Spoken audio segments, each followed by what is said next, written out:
Good evening, everybody. I call this meeting of the Iowa State Student Government Senate to order at 7:03 p.m. We'll now begin with roll call. Iona Dimhoff. Curtis. Reinhardt. Grafe. Jones. O'Connor. Sheehan. Utica. Miller. Cronin. Kikun. Dahmen. Brennan. Snyder. Bailey. Hartley. Margaret. Nandal. Persley. Neal. Kuzi. Gardy. Juwan. Marcus. Olson. We'll now move into the Pledge of Allegiance led by our Sergeant at Arms. I invite you all to stand.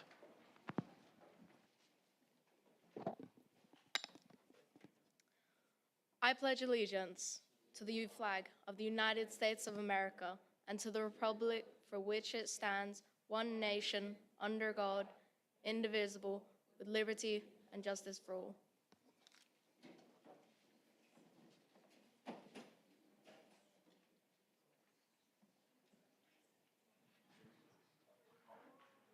We will now move into the program for this evening, which is lectures.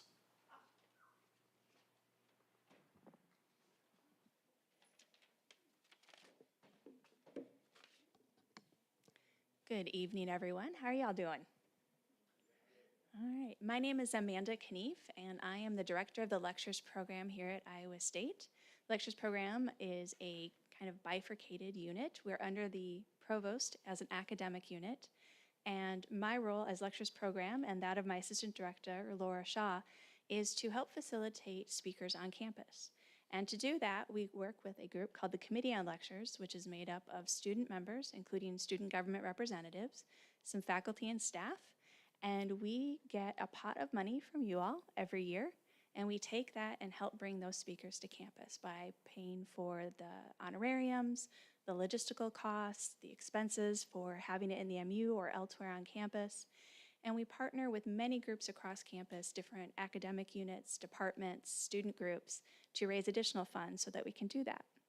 So right now, we have over 60 events on our calendar, about 52 for this academic year, and then a bunch already scheduled for the spring.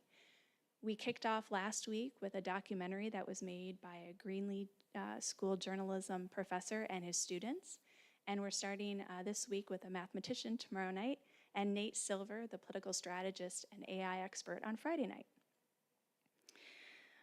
This year, we have a couple of series that we really used student input to create. One is called True Crime ISU.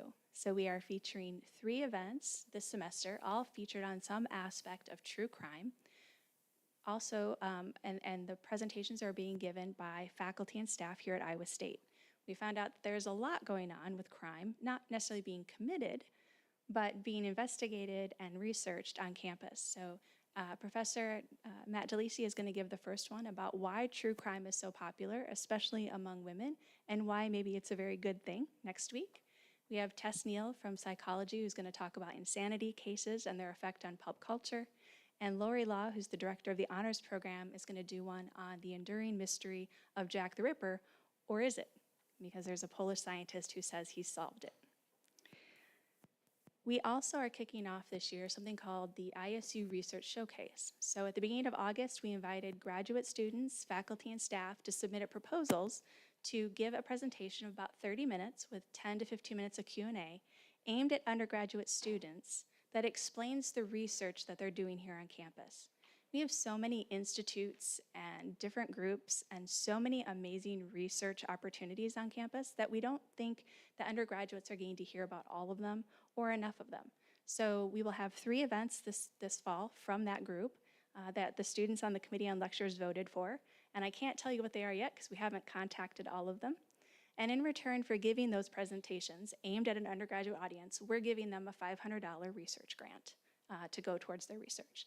If this is successful, we hope to continue it next year. Yeah.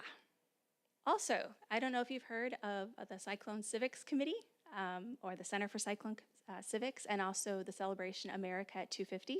So we are partnering with Cyclone Civics, the CAT Center, Poli-Sci, and other groups on campus to bring a range of events and opportunities for students to learn more about America's founding, about the Constitution, and about civil liberties. And we're kicking that off next week with former Arizona Senator Jeff Flake, and he's going to come and talk about restoring balance to the Constitution by having Congress take some of its power back. Other topics that we're going to cover include poker and risk, the future of the insurance industry, academic freedom, game design, rural health issues, rare earth materials, suicide prevention, space technology, citizen science, small business entrepreneurship in Iowa, pirates during the American Revolution, and hydrogen as an energy source in Iowa. I think that's all. I'm going to try and take up too much of your time, but I'd be happy to take any questions. Our meetings are always open to all of you. If you are interested in suggesting a speaker or a topic, please don't hesitate to reach out. You can reach me and Laura at lectures@iastate.edu. All of our lectures are posted on our website, and they are free and open to everyone.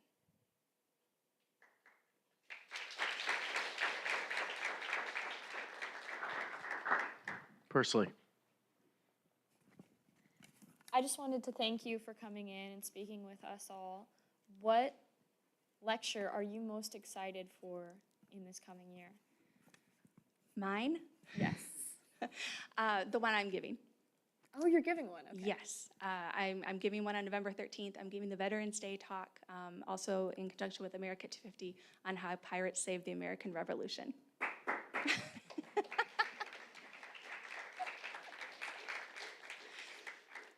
I teach a seminar on pirates, and I absolutely do not get me started. We'll be here all night. But honestly, one of my favorite parts of this job is getting to hear from students, faculty, and staff about what excites them, whether it was a book they read, an interview they saw somewhere, an idea that a professor gave them in class. We do everything we can to then find the right speaker and bring them to campus. We work really hard to bring people no matter what the cost is. And to me, it's not a matter of how much we spent or how many people showed up. It's that the students who came were excited about it and they got something out of it. When I was a student, I got to see E.O. Wilson, who is a very famous biologist. I had never heard of him before, but a friend dragged me to the lecture. I ended up minoring in biology because he just sparked something in me. So I'm hoping that this does something for you all and for the other students. It's to add to your academic experience, to introduce you to new ideas, and that's the best part. And so every lecture that has come from an idea from a student, I just get so excited about.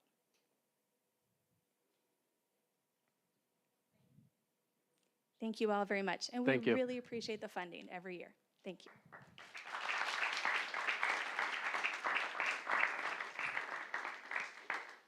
We will now move into open forum. Open forum is an opportunity to discuss issues relevant to the student body. If you're here for open forum, I invite you to the podium at this time. Seeing no one, we will now move into adopting the agenda. Is there a motion to do so? Hurley? Thank you. I motion to table 2025-2-009 SG, 2025-2-10 SG, and 2025-2-013 SG for 1 week, because those at-larges will not be able to be here this week.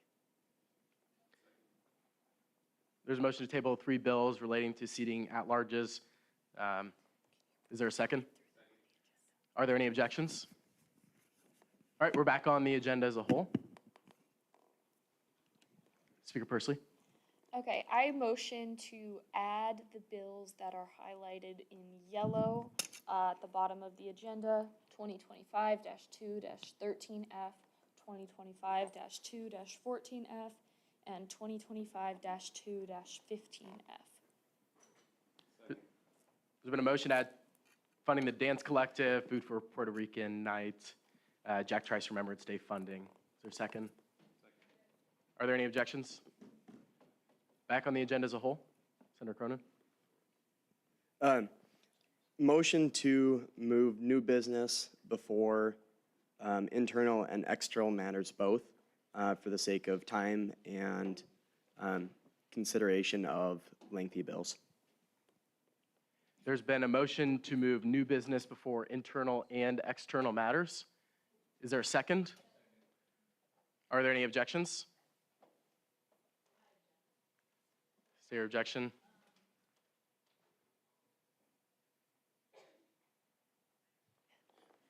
Sustainability committee at larges need to be at a location.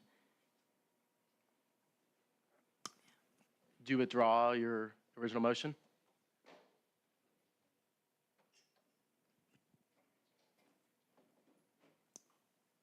Can we move to discussion? On the objection, yes. Is there further discussion on the objection not to move new business ahead of internal and external matters? Yeah, just notes from that. The Laugh Like Hell bill, I think has a lot of expected discussion. So having that first among others, we'll make sure we have those completed in case it gets late tonight. Brennan? This may be selfish, but I have to leave early today, and I would really like to get through those lengthy bills first. Jones? These bills before the lengthy bills will be fine. We're here to serve the people, and if we're here for longer, we're here for longer. So I think we should leave it as it is. Iona Dimhoff? For new business, we can only ask yes or no questions, so discussion really is limited on the bills under new business, and I second what Senator Jones said with if we are here longer, then we're here longer. Neil? Point of information, waiving a first read would allow for discussion, as I understand it. No, for those with first read waived. That would be, I believe, the intent was Laugh Like Hell. Anyone can correct me if I'm wrong. Persley? Per our bylaws, this is the order of how the agenda needs to go. I believe that it's most important to follow what's in our bylaws, and so I do not think that we should change new business to the top of the agenda. That would be going against our bylaws and therefore create a rules issue. I think that we should keep the agenda how it is supposed to be per our bylaws. Withdrawn? You withdraw the original motion? Yes. All right. Back on the agenda as a whole. Is there a motion to approve it? Is there a second? Any objections? The agenda has been adopted. We will now move into approval of the minutes. Is there a motion to do so? Is there a second? Are there any objections? Oh, Utica? It's not an objection. I want to add Kekun to the rule. Motion to add Senator Kekun to the roll. Is there a second? Are there any objections? Awesome. Are there any objections to approving the minutes as they're presented? Awesome. We will now move into committee reports, starting with rules. Rules will meet for the first time this week on Thursday at 6:15 p.m. in room 3310 of the Memorial Union. We'll be doing basic introduction things and working on some different pertinent issues. Finance?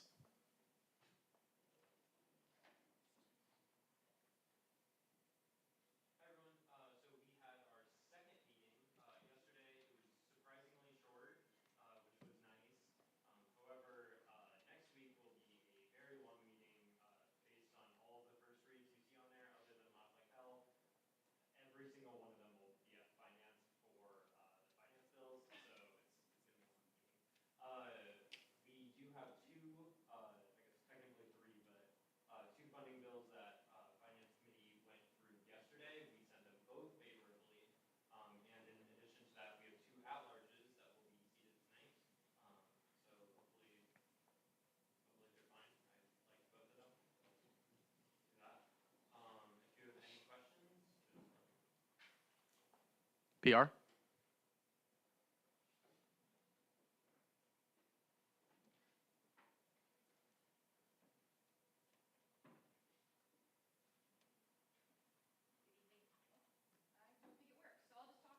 Grab her microphone. Yep.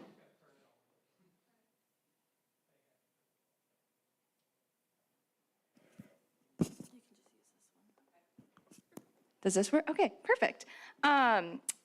Yeah, so we are currently working on getting the PR committee. I'm going through applications. I'm going to start interviewing people next week. So hopefully we can have our first meeting later next week. And then we have been working on some basic social media content. So our Student Government Expo content is filmed and ready to go up. So make sure you repost that when you see that later on this week and next. Idea?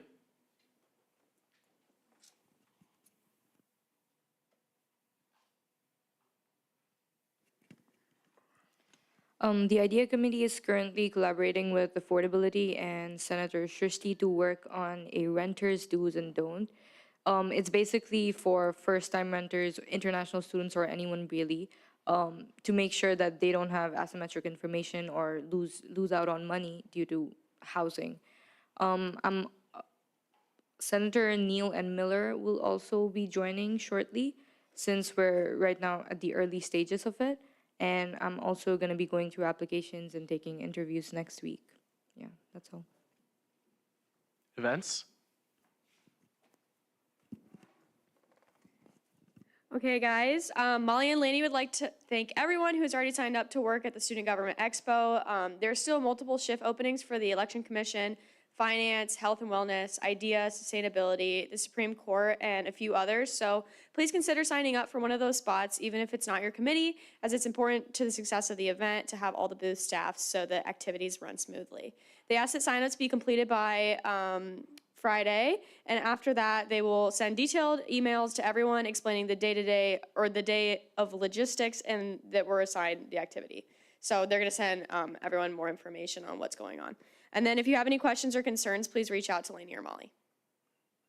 Local affairs? Okay, this is also me. Emily, sorry that she can't be here tonight. She's feeling a little under the weather, but tonight you'll have a number of seating bills put before you to appoint both at-larges and senators to the Local Affairs Committee. Each candidate had an interview process with Emily, and she's confident that these individuals contribute to a well-rounded and effective committee. She looks forward to seeing all of the projects that come to fruition this year. Health and wellness? Sorry, sustainability. I apologize.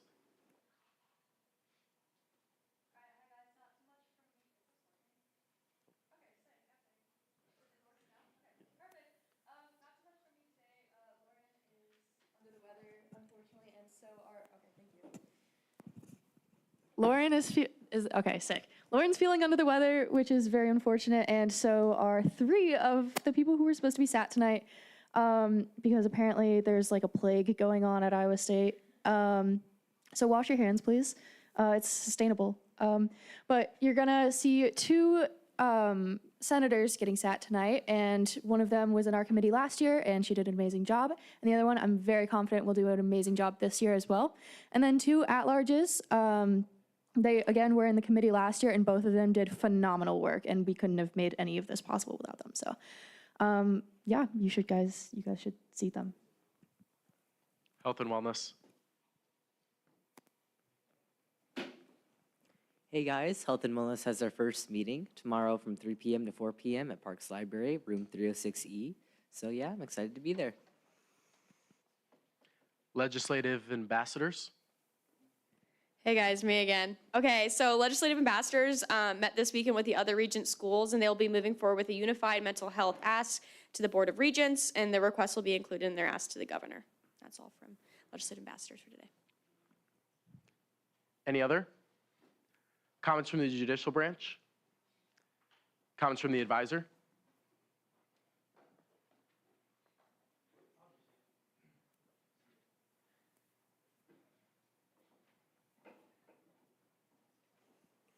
All right, well, hello.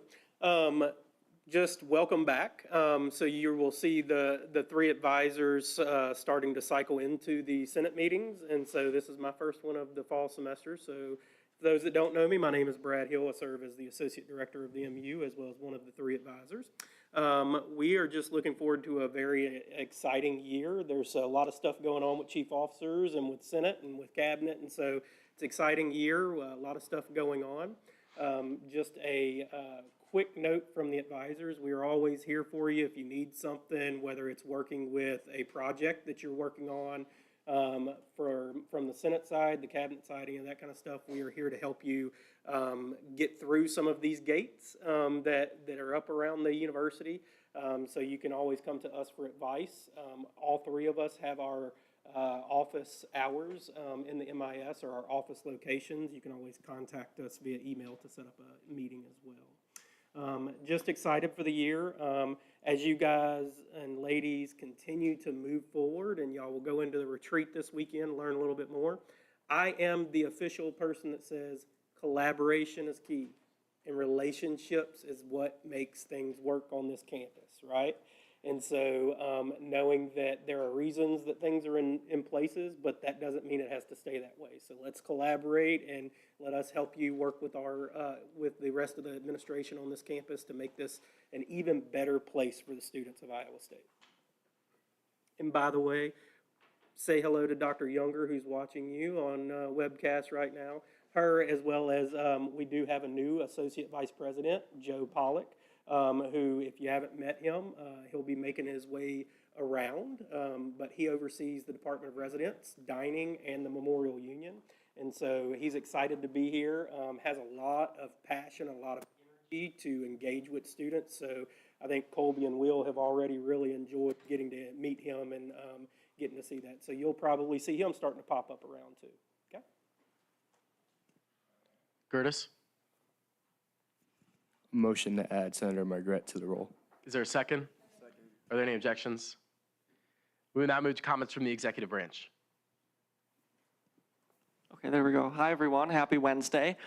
Just to start off, we had a very successful Club Fest today. We were able to meet with a lot of prospective new members and share a little bit more about student government and how we're able to support them, and also ways for them to get involved. So excited for that.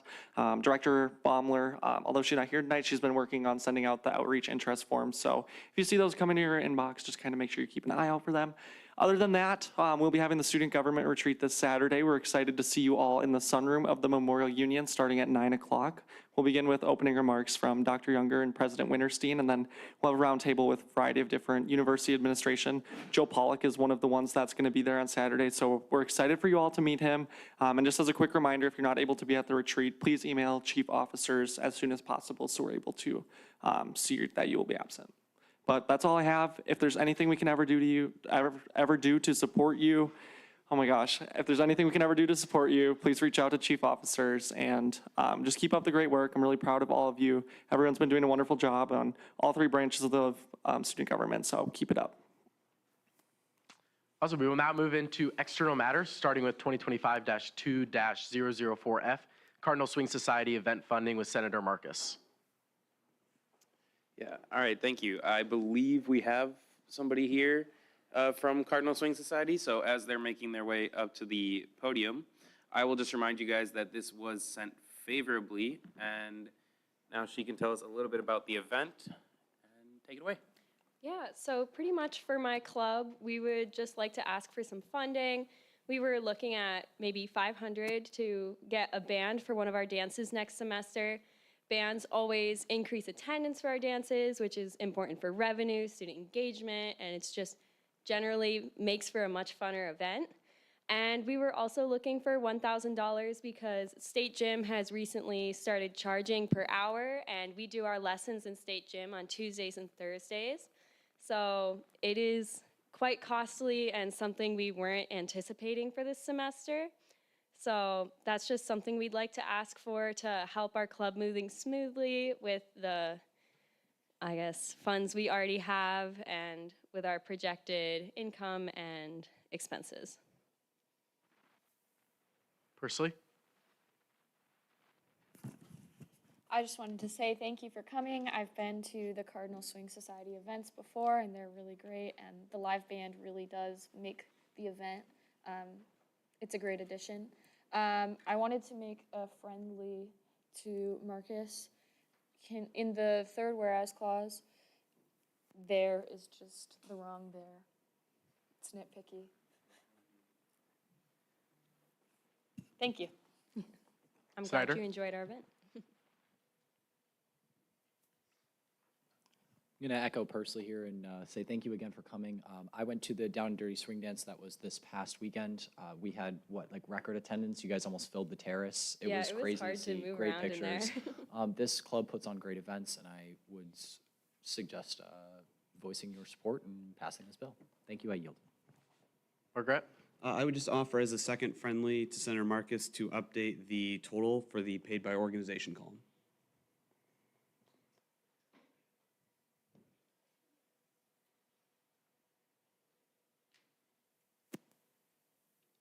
Seeing no further discussion, we'll move into a vote, starting with Iona Dimhoff. Yes, you do get closing comments. Go ahead.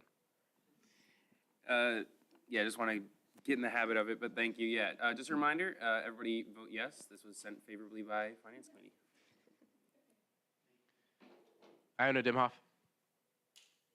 Gertis. Reinhardt. Grafe. Jones.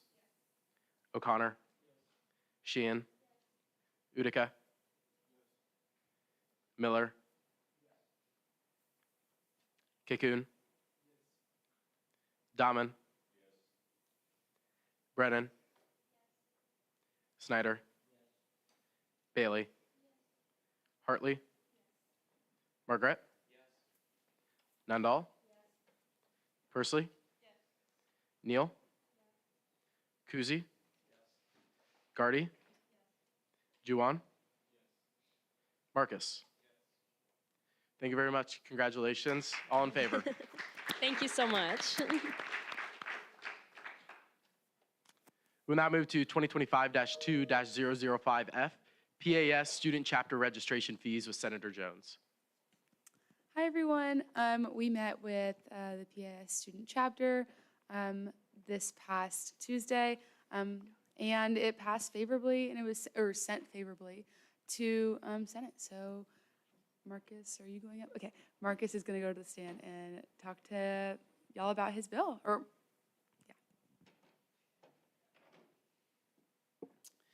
Yeah. Do I need to be removed from the role for this one? Just first clarify that. But other than that, it's just a once yearly registration fee that the PAS chapter has to pay to be recognized at the national level, be able to attend both the PAS state conference that we have, as well as national conference and a few other events. So yeah, it's a once yearly fee that we were just looking for a little bit of help from student government on. Neal. Motion to add Senator Olson to the roll. Is there a second? Are there any objections? Kuzi?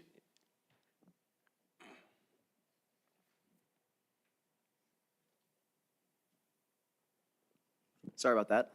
Question, what does PAS stand for, or what are some activities, or what can you tell us about the organization? Yeah, sorry.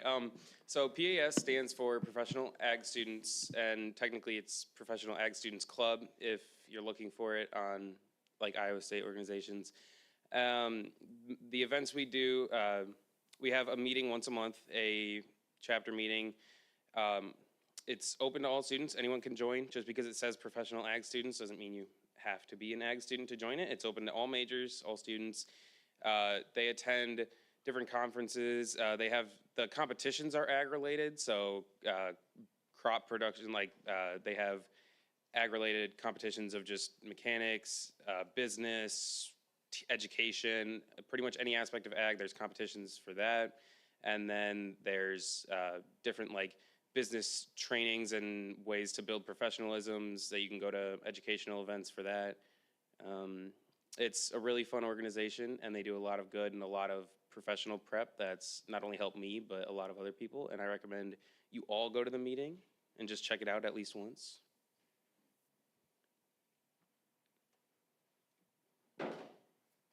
Seeing no more debate, we will now move into closing comments with Senator Jones. you guys heard Senator Marcus talk, vote for as you will, but I'm voting yes.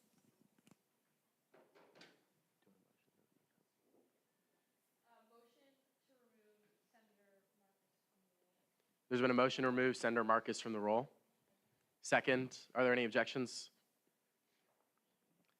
Iona Dimhoff? Gertis? Reinhardt? Grafe? Jones? O'Connor? Sheehan? Utica? Miller? Kikun? Dahmen? Brennan? Snyder? Bailey? Hartley? Margaret? Nundall? Pursley? Neal? Kusi? Gardy? Juwan? With a vote of 23 to 0, it passes. Congratulations.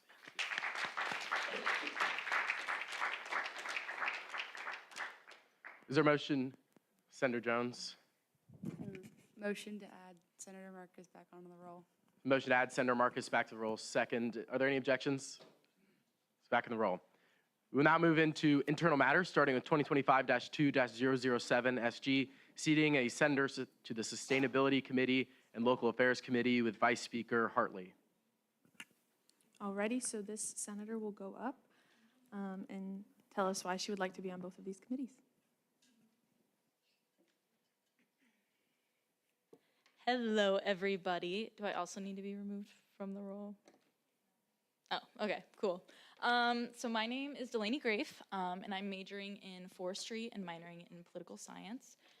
Therefore, I think the committee, Sustainability Committee and Local Affairs Committee align perfectly to my interest and my passions.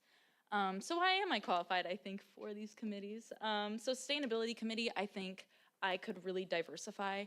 I'm a forestry major, so I spent this whole entire summer on a chainsaw or pulling invasive species by hand for 10 hours every day.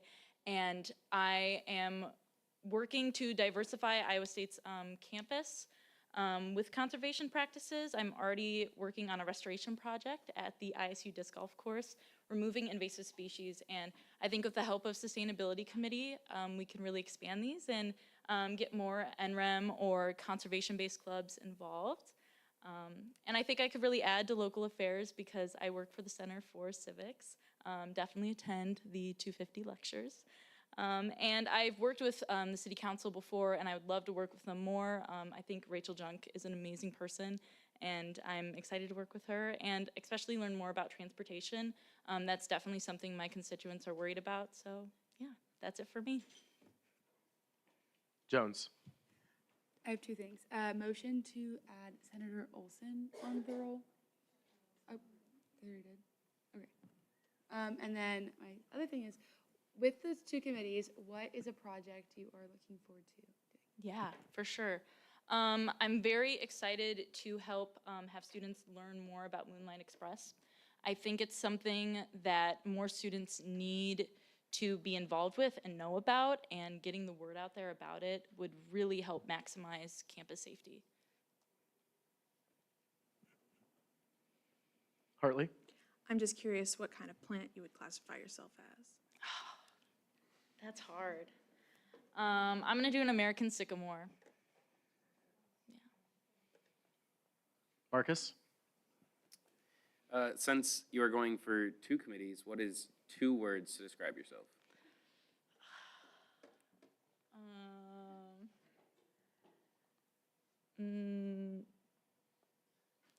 Trees in politics.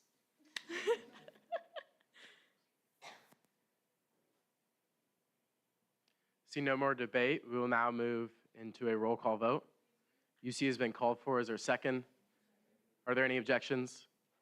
Congratulations.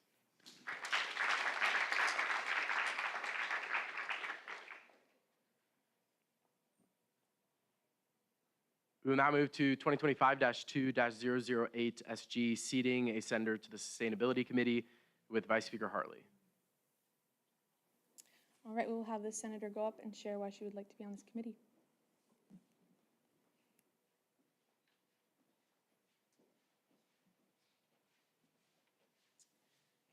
Hello, everybody. If you don't know me, I'm Maddie Reinhardt. I am a Cal Senator majoring in animal science and microbiology. I'm a junior. I've been in Senate for about roughly a year, since October last year.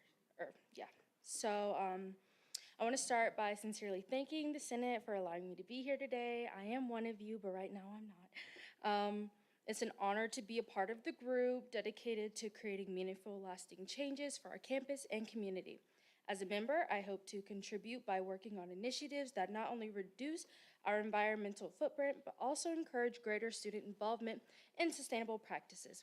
Some ideas I'd love to help push forward include expanding recycling and composting ideas, as well as exploring energy-saving measures across campus, and raising awareness about how everyday changes can make a difference. Most importantly, I want to collaborate with all of you to build initiatives that are practical, impactful, and student-driven. Thank you for the opportunity. Any questions? Hartley? What kind of plant would you be? I did not think you would ask me that. I don't know. Probably a hydrangea.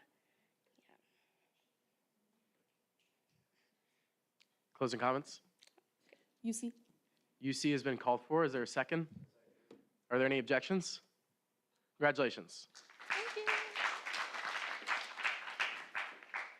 We will now move to 2025-2-011 SG, seating and at-large to the Sustainability Committee with Vice Speaker Hartley. All right, this bill is going to be seating Felicity Crow, so we'll have her go up and share a little bit about herself.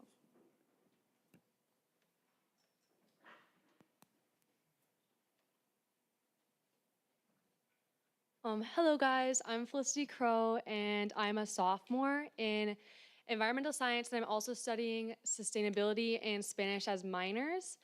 I was in the sustainability committee last year. I was in 4 of the subcommittees. I was in resource recovery site, social media, as well as all things dining, and future events, which is a new one.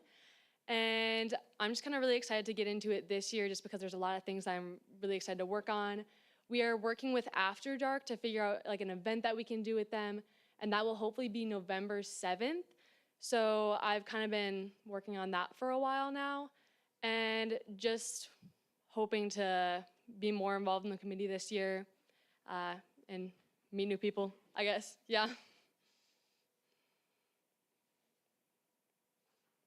Reinhardt? I have had the wonderful opportunity of working with her last year on the events committee, and she is awesome. She's really great. She works really hard, and she's very driven to sustainable practices. So. Closing comments? UC? UC has been called for. Is there a second? Are there any objections? Congratulations.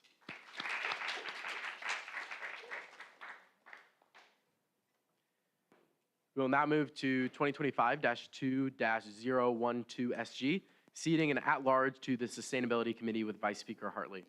All right, this is the last of the Sustainability Committee at-larges, and she's going to go up and explain some of why she wants to be on the committee.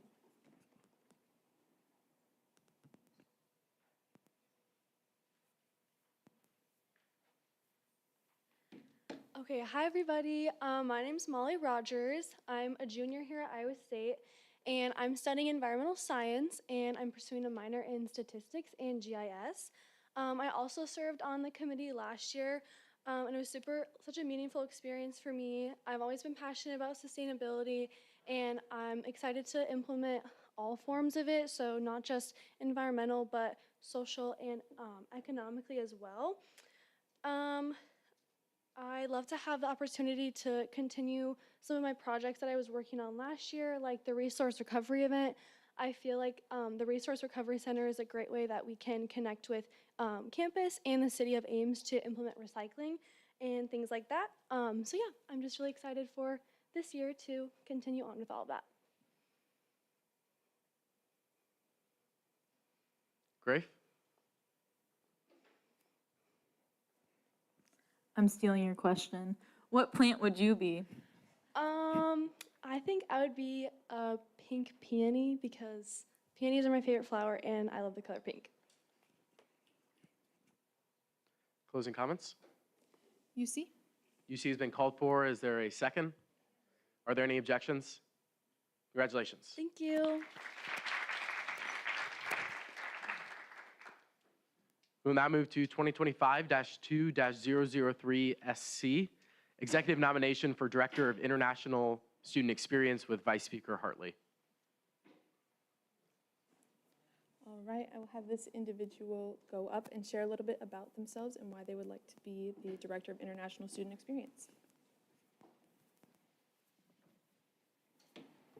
Hello, everyone. My name is Labiba Zainab, and I'm in the College of Liberal Arts and Sciences, majoring in computer science, and I'm a junior. I've been at ISU for 2.5 years now, and throughout my journey, I've been fortunate to meet incredible people who have helped me at my success, whatever it is right now, especially from people at ISSO. I work at ISSO with Senator Nandal, and part of our job is making the transition for international students easier so that they feel welcomed, they feel supported. So I already do this at a small capacity as an IFYS leader, and I would love to do this at a bigger capacity, helping not just the students that are enrolled in IFYS and then graduate, but for students who have passed IFYS and are still struggling in some way but do not know where to go. And as an international student myself, I know firsthand the joys, challenges, and adjustment it requires to study in a new country. And ISU has given me so much in terms of education and community and personal growth, and I would be honored to give back by making sure that current and future international students feel supported and empowered to succeed as well. And I look forward to working closely with the Student Government IDEA Director, and I also look forward to collaborating with the International Student Council and ISSO, where I already work with amazing people who are also working towards the very same cause. I'm excited to bring my passion, lived experience, and commitment to this work, and I'm eager to collaborate with each one of you and to make a lasting positive impact. Thank you. Questions? Persley? Hi. My question is, what are some projects that you're hoping to work on this year? So some of the ideas that I had earlier is having like a kind of fair. We do have an international friendship fair, but that's for all of Ames. It happens not at ISU. So in my case, I wasn't aware until like my third semester that a Bangladesh Student Association existed. And I'm from Bangladesh, and that would have been nice my very first semester. So if there could be a fair or an event where just association clubs of different countries could come and students from the same countries could go and meet them for support and whatever, that would be really great because that would have been a good experience for me when I was a freshman.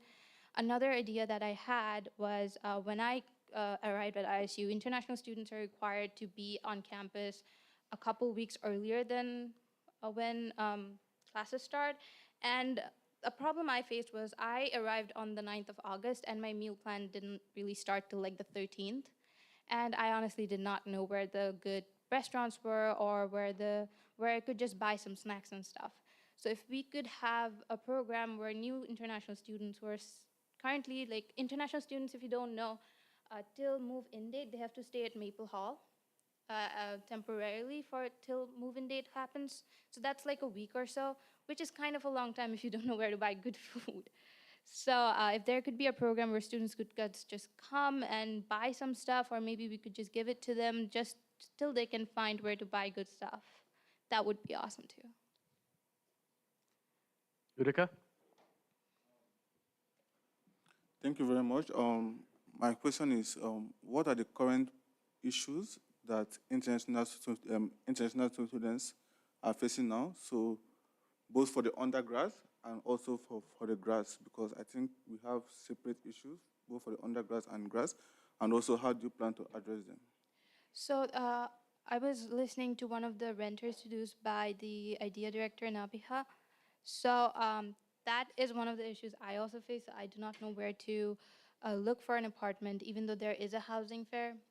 Lots of international students don't go there. So that is an issue that I think a lot of international students face. Like after their dorm, most of them want to live off campus, and they do not know the renters to do and not to do's, right? Do's and don'ts. So that is an issue I think all current international students face. I have faced it myself, and if I hadn't had my friends who are from here, I think I wouldn't know what apartment is good and what's not, and where to rent and where not. So that is an issue I think everybody faces. I think some of the grad students I've talked to also face the same problem. That's something I can think of right now.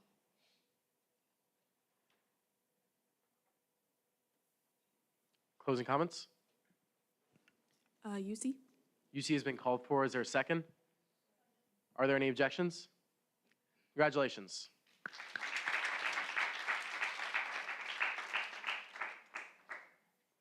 We will now move to 2025-2-014 SG, seating senators to the Local Affairs Committee with Speaker Pursley. Okay, both of these senators will be going up to talk a little bit about why they want to be on the Local Affairs Committee.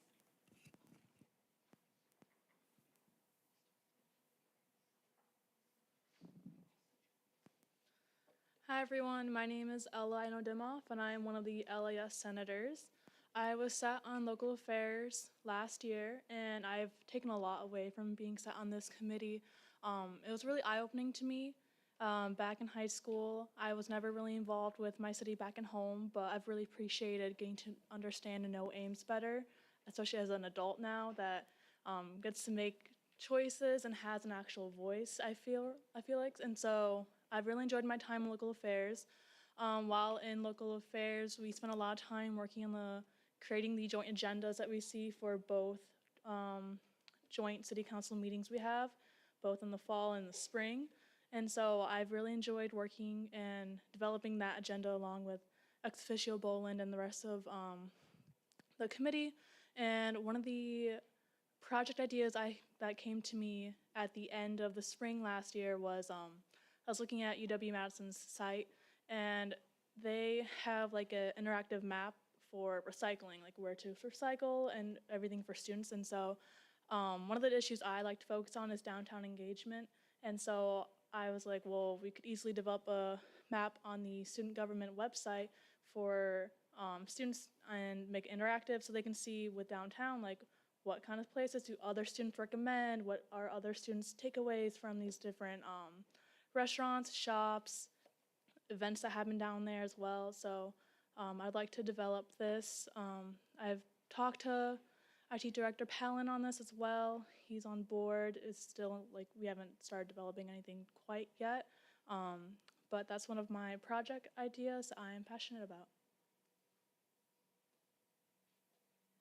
Hi everyone, my name is Lauren Neal. I am an off-campus senator. This is my second term in student government, and I had the privilege to be on the local affairs committee last year and had a really good time getting to work helping with the joint city council meetings and just getting to know more about connecting campus and the city of Ames. I also have the privilege of serving on the CyRide Board of Trustees, where I get to work with city officials to help make decisions that impact ISU students. It's been very rewarding, and I want to continue that work and continue to help students connect with the city we all live in. A couple project ideas. I've been working with ex officio Boland to help get out some information about the Moonlight Express. And then also based off of some survey responses we had, if you remember the survey we sent out last spring, is getting some sort of multicultural fair downtown to connect people of different cultures, not only with each other, but with the city of Ames. So we started working a little bit with IDEA, trying to get this off the ground. So that's a big project that I'm really excited about.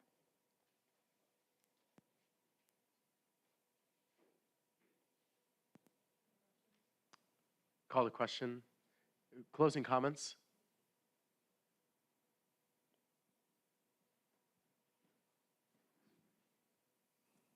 I motion to a friendly of adding council behind Ames City in between for Emily's title.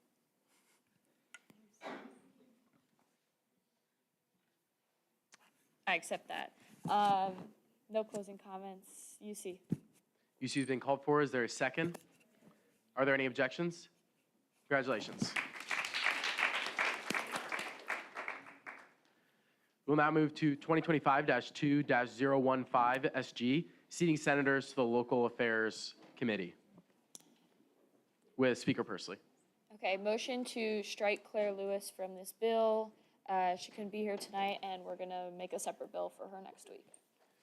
There's been a motion to strike Claire Lewis from the bill. Is there a second? Are there any objections? And I'm also going to friendly myself to put council after city.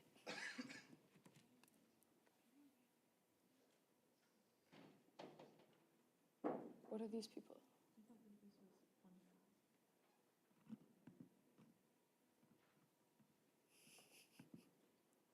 Sorry, guys, I'm on the wrong bill.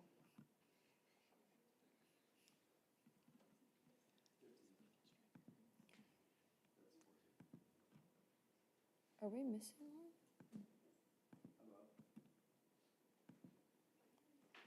Sorry, everyone.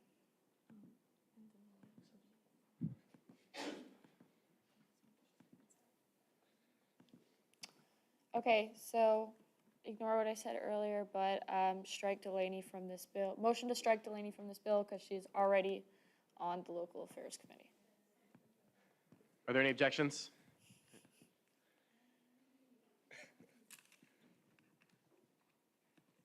You two may begin.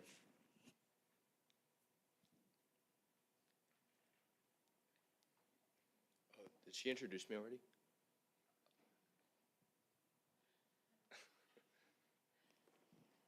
Senator Gertis and Senator Dahman can speak now. Thank you. All right. My name is Eric Gertis. I'm a liberal arts and sciences senator. I'm so glad that Director Bolin selected me to serve on the Local Affairs Committee. Because when I was running for senator, I knew there was two committees I wanted to be a part of. One was PR, obviously, and the other was local affairs. Because I think with my experience and role in PR, I can really help promote not just city events of Ames, but the city of Ames in general, to help the student body know that Ames is more than just Iowa State University and Welch Ave. Too many students are missing out on all the great amenities the city has to offer. For example, not many know that Ames has over 40 parks. So I'm really hoping to just boost student engagement all throughout the city of Ames, especially the beautiful downtown area. So I'm eager to share my vision with the committee and brainstorm ideas to encourage the student body to check everything out. I think my other committee members already have some great ideas. I'd be happy to help them out with that. Thanks. Hello, everyone. My name is Ben Dahman. I'm a sophomore studying mechanical engineering, and I'm a residence hall senator. I am grateful to be selected by ex officio Boland to serve on the Local Affairs Committee. Some projects I would like to work on are increasing advertisement from in residence halls about the events that happen in the greater city of Ames, because there's a lot of posters that always go up in residence halls, but they're always stuff that happens on campus, stuff like late after dark and stuff like that. So I like to add stuff for not on campus, and then also a kind of a how-to sci-ride guide for freshmen, because when I was a freshman, I didn't come from a city that had really any public transportation at all, and so getting here with sci-ride was definitely a learning curve, and I would like to be able to flatten that curve with new freshmen for sci-ride. Thank you.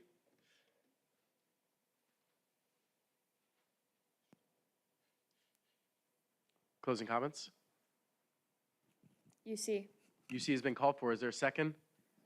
Are there any objections? Congratulations.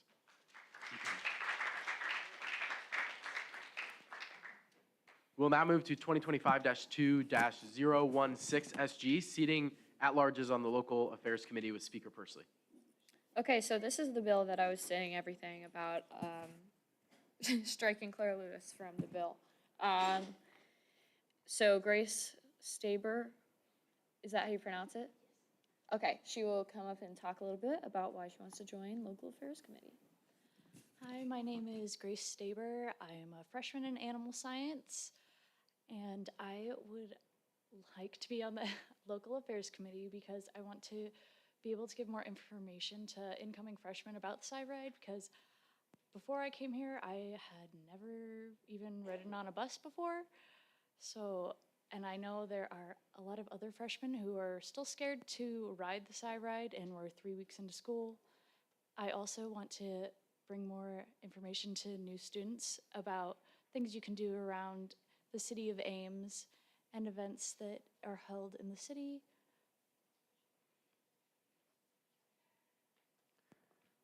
Iona Dimhoff? My question to you is it your birthday today? Yes, it is.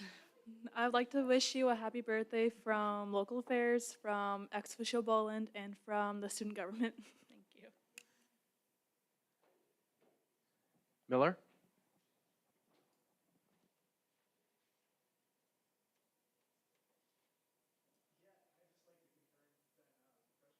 Know how to ride the bus. Thank you. Yes.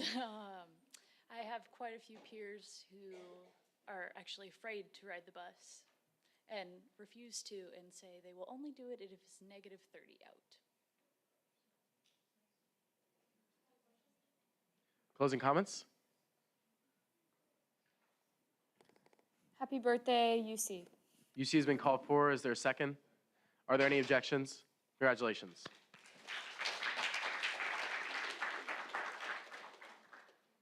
We will now move to 2025-2-017 seating at-larges to the Finance Committee with Senator Marcus.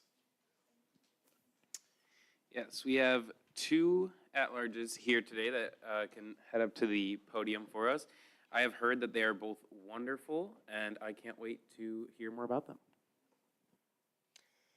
Hello, my name is Jack Rankin. I am in my 4th year at Iowa State, studying physics and aerospace engineering and minoring in astronomy. Last year, I served as the fiscal director for Greek Week, and I currently serve as the treasurer for Order of Omega. I had the opportunity to attend the inauguration for student government last year. That was pretty much my first exposure to the organization in terms of how it worked, and I was impressed with the amount of work that gets done with student government. So I was looking for ways to get more involved, and I found the Finance Committee. That's about it. Thank you.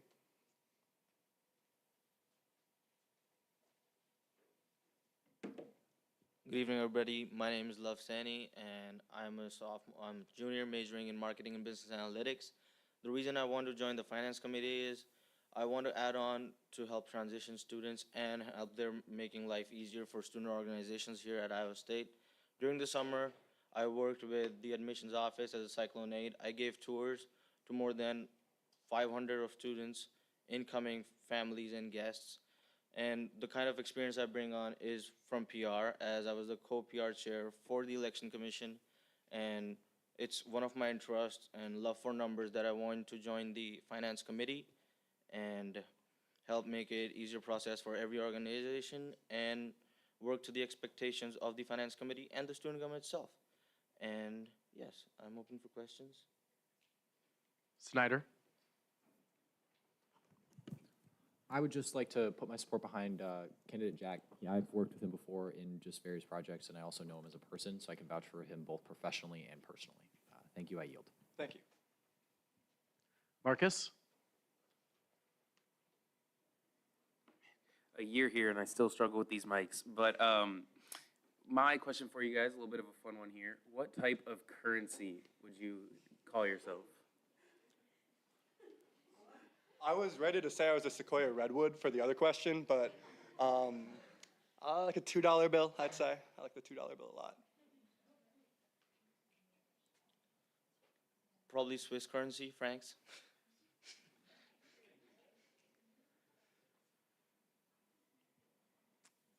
All right, closing comments with Senator Marcus. UC? UC has been called for. Is there a second? Are there any objections? Congratulations.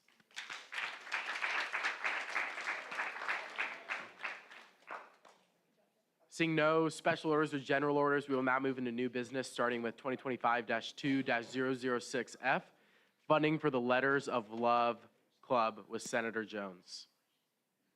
Hi, everyone. We are going to see the Letters of Love Club next week in Finance Committee, so go ahead and ask me yes or no questions.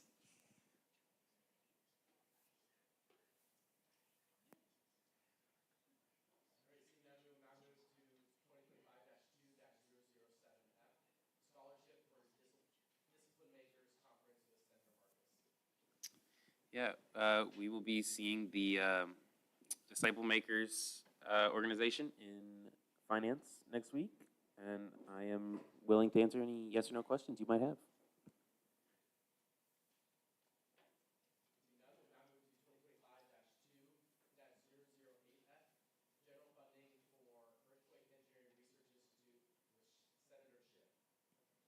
Hi guys, so next week we'll be seeing the Earthquake Engineering Research Institute at Finance.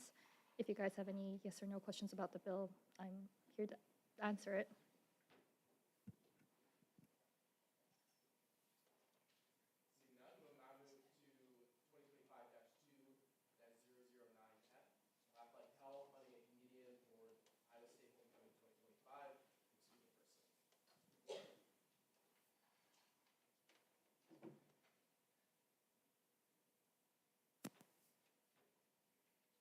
Okay, so we are planning to waive first read on this bill. So motion to waive first read and consider this immediately. Second.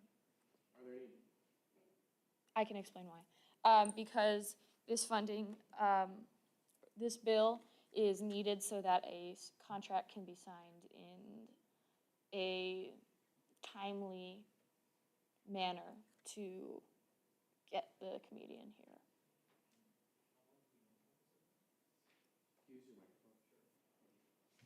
How long have we known this event was going to happen? I'll yield my time to President.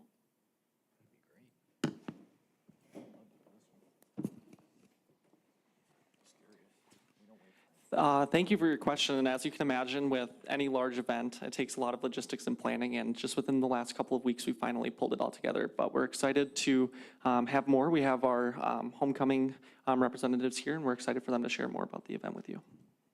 But it was weeks that you've known that this was going to happen? Yes? We've been working on it for weeks to pull together the final bill that is ready. And as you can imagine with any large event like this, there's a lot of moving pieces that go into it, but we're excited for you to meet our representatives from homecoming. I'd love to hear more about this.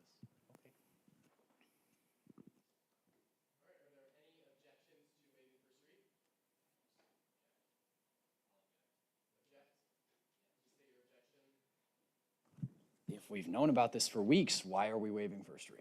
Why was it not here last week? I think due to the timing of this bill's coming out, I think it's important that we listen to the people that are writing the bill and asking to waive first read because it's important. I think we should, before we collect our thoughts, before we jump to conclusion, not waive first read, let's listen. And I think it's fine.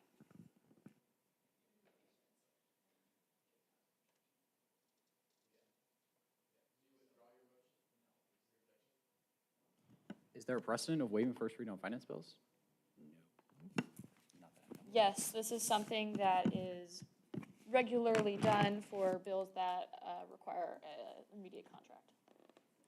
Sure, let's listen. I'll withdraw my objection.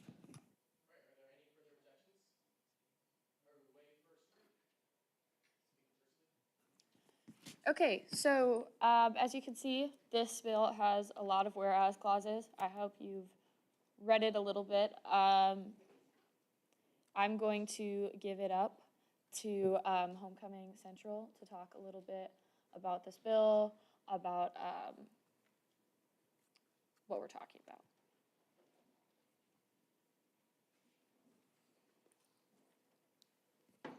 Hello, thank you guys for having us. My name is Nick Heinzelman. I am one of the co-chairs for the SciFest and Special Projects Committee as part of Homecoming Central. Hi, my name is Landry Simonson. I'm the other co-director for special projects, specifically SciFest for the Homecoming Central Committee. And we just wanted to say that SciFest is like one of the final events for the homecoming week. It's put on by Homecoming Central, and it's the Friday night. It's the very last event. It's like a celebration of everything that Homecoming Central has worked to put on for the entire student body and Greek life and everything. So yeah, it's just like a final celebration, and it creates an energy for the next day for like the game and everything. So for this year for SciFest, it will consist of an opening act with a comedian, and then if it's approved here today, followed by the hype video, and it'll capture like the milestones throughout the week and end with the homecoming awards and everything. So yeah, lastly, there'll be the bells of Iowa State, and then an overall like homecoming winner, and then fireworks as well. So yeah. Overall, SciFest is just kind of here to pull together our whole campus. As we said, it's the last event. So it celebrates achievements not only of the Greek life with Yell Like Hell, but also all the different committees of homecoming that really do engage the student body. And this bill is kind of here today to bring in a comedian that will attract a larger student body that is here on our campus, inclusive to everyone. Marcus? Yeah, thank you guys for coming here and sharing those extra details with us. Obviously, you guys have worked on this for a long time, and I know you've put a lot of hard work into it. I just want to thank you guys for doing that, so that way all the students can enjoy it.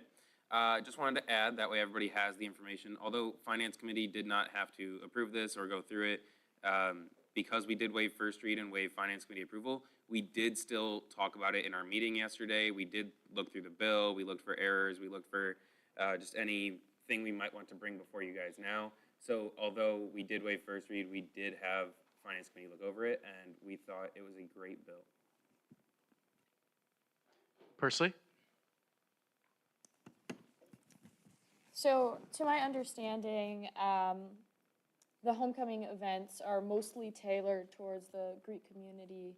As a member of the Greek community, I know that it's mostly those that come to the event. How are you planning on marketing this event and the comedian to bring in more students on campus to the event? Yeah, we are currently working with our public relations team to work on that plan, and a large part of that is looking at different things like putting flyers up in residence halls. A large portion of our residence hall population isn't Greek life. It's a great way to catch them, and along with marketing on social media, just so it can kind of get out to the whole campus as much as possible. Throughout Greek Week and our pop-up activations we have around, or sorry, not Greek Week, throughout homecoming and our pop-up activations we're currently running, we're marketing to freshmen that walk by along with all different people of our student body.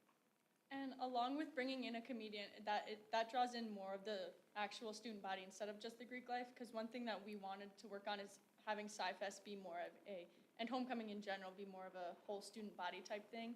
So that's why we're bringing like something like this in to include the other population of the student body. So yeah. Thank you. Kusi? Thank you guys for coming. On behalf of Senator Azan, who is not present today due to a last-minute emergency he had to tend to, there's a couple questions that we had kind of discussed through the day today. Some of those would be expected numbers of students who would be attending this. Also, any efforts in specific that you had to have student organizations beyond Greek organizations in attendance, and Azan had asked for a specific whereas clause to be added to this, increasing that, but otherwise, if you could speak to numbers expected for the comedian show, maybe speak to seating as well. Is that seating area, standing area, is there capacity? And then also please clarify what would happen in weather events. Yeah, starting with expected attendance, it's really hard to say expected attendance as it's the first year that SciFest was run was last year, and it was an initial event. I personally, along with Landry, weren't able to attend, and we don't have a very accurate crowd count. We're estimating around 1,000 to 1,600 through the night from our co-chairs last year. This year, we would expect around double that. But like I said, with it being a pretty new event, it really depends on how well we can market it to students and, you know, how that day turns out. So we can't give an accurate thing. I would say anywhere from 2,000 to 3,000 would be within reach minimum goal, but I can't give a very accurate response to that. Student organizations, to hit on that, last year, SciFest included, I think it was 8 different student organizations as the acts, which this comedian would be replacing.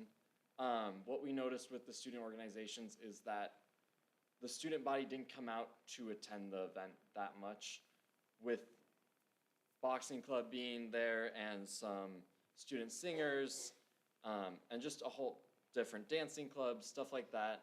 It didn't attract our student body to come watch and attend, as it didn't seem they were very interested in the clubs, though it did engage the clubs.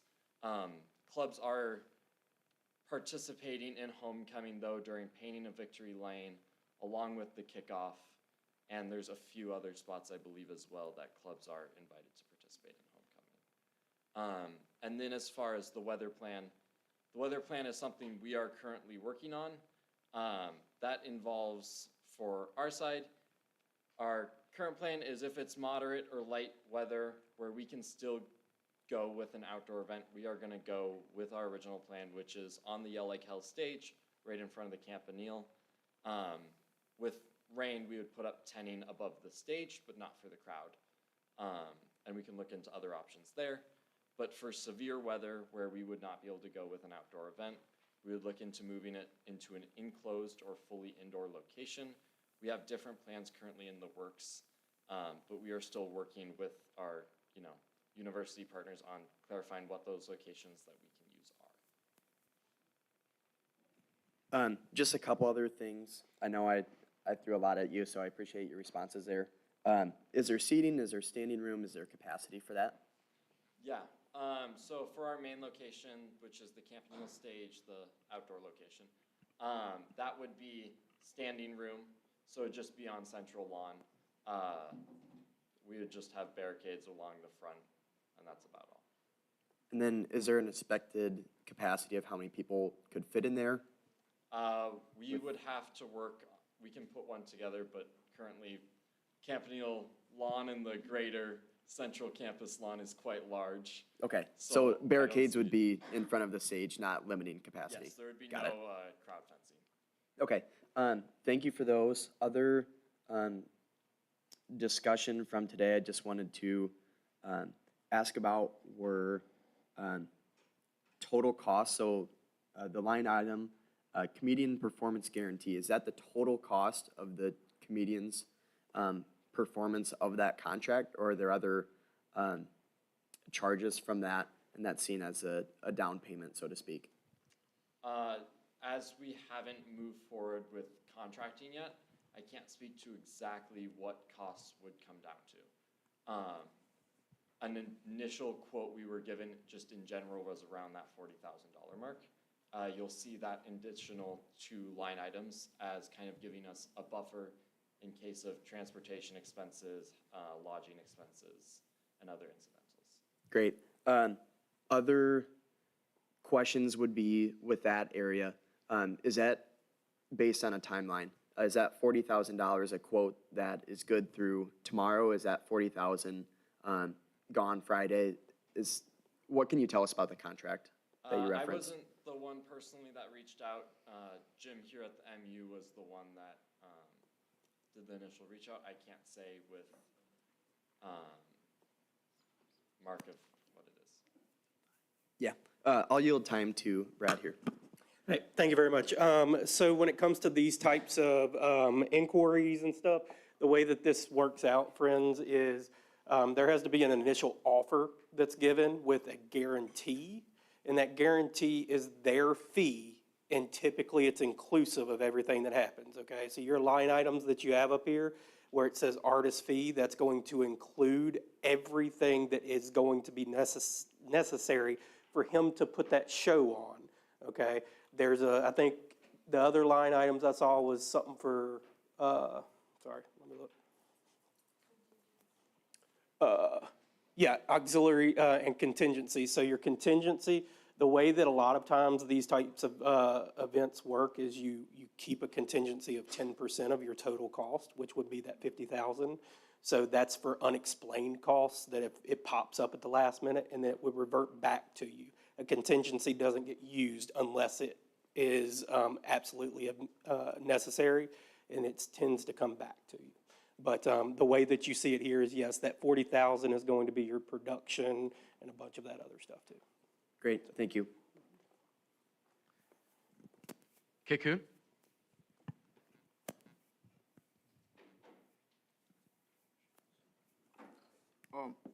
Okay, I think, sorry for my voice if it's kind of somehow, yeah. I represent GPSS, Graduate and Professional Student Senate. So I've received some communication from GPSS Executive Council with some very strong points and concerns about this bill. And I've gone through it myself, and I would like to voice out some of those. I've looked at the bill here. I would like to recognize the significance of homecoming. I know I see a lot of people very much excited about homecoming, but we've also recognized here that homecoming is, to a greater extent, focused on Greek life, like most of the Greek associations and so. So some of the concerns raised by GPSS is to what extent does this represent like the general student population of up to over 30,000 students or thereabout? I think I would like to go over most of these. Now, from the amount seen here, $50,000, we already see from the allocation made in February that I think it went about like 118,000. So $50,000 now would be, we are talking close to 50%. That should be 42% thereabout. And I don't know, was there like careful consideration given to this? I've also heard from Marcos from the Finance Committee. I don't know, and he said this did not go through Finance Committee, if I heard you correctly. You mentioned this did not go through Finance Committee. What I mentioned was it doesn't have to go through Finance Committee. It doesn't need Finance Committee approval because we waived first read.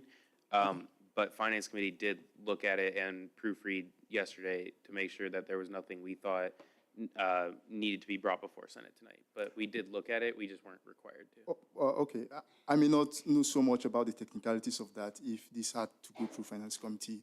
But regarding also our financial prudence, I don't think in any financial allocation process that if an allocation has been made and within very short notice, we are making a different allocation for one single item that goes to the tune of close to 50%. I don't think that speaks so well of how we manage student funds, especially given that it does not cater to the need of the general student population. Another item that could come close to this, I remember, I think in February or March, we allocated funds for student concert. It's very critical to mention that because if I recall correctly, I think that should be around 100K, about that or thereabout, you can correct me. Now, and that was targeted to cover a greater like percentage of student population or so. And that concert was being postponed, hopefully to take place either this semester or next. So why is it like impulsively we are allocating more different funds for a different event?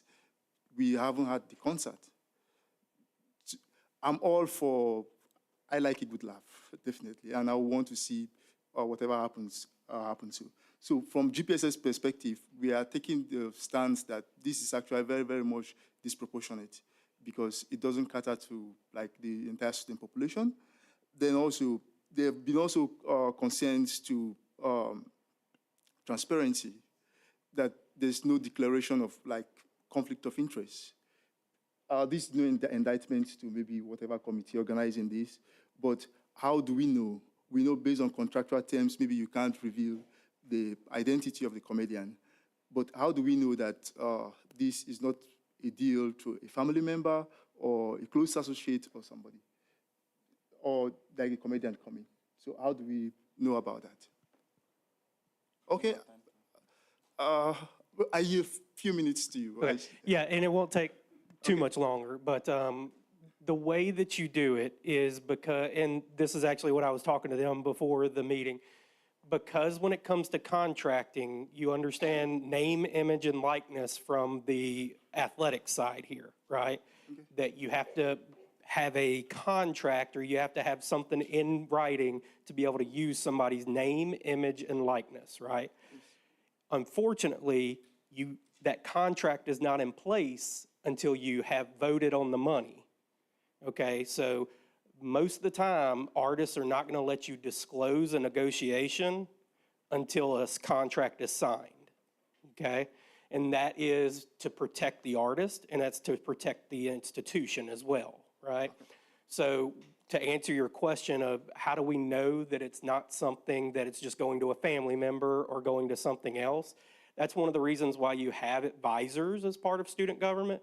So you have 3 specific advisors that are a part of this negotiation with both your chief officers and with your homecoming central folks. They have their own advisor as well that works with them through that. And so I can tell you 100%, Chad Garland, who is the main advisor of record for student government, has been a part of all of the conversations that have been going on between Colby, Will, Homecoming Central, your events people, all of that stuff. So the director of the Memorial Union has been a part of the whole conversation, as well as keeping the associate vice president and the vice president of student affairs aware. They do understand who the comedian is. They have given their blessing for it. Okay, thank you for that. So with that being said, I think that goes further with what Brody said from Azan. Maybe a clause should be added somewhere about declaration of no conflict of interest also.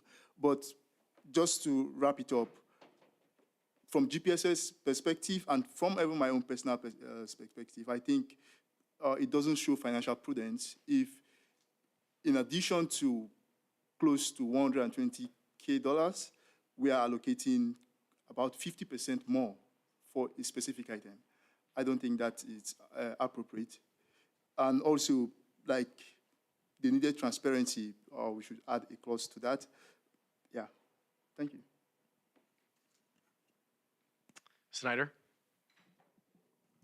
I fear I may parrot K-Kun a little bit here, but this is a question directly for you guys. You recently, in most years, have a line item for a concert. Is that correct when you bring in to allocate annual allocations?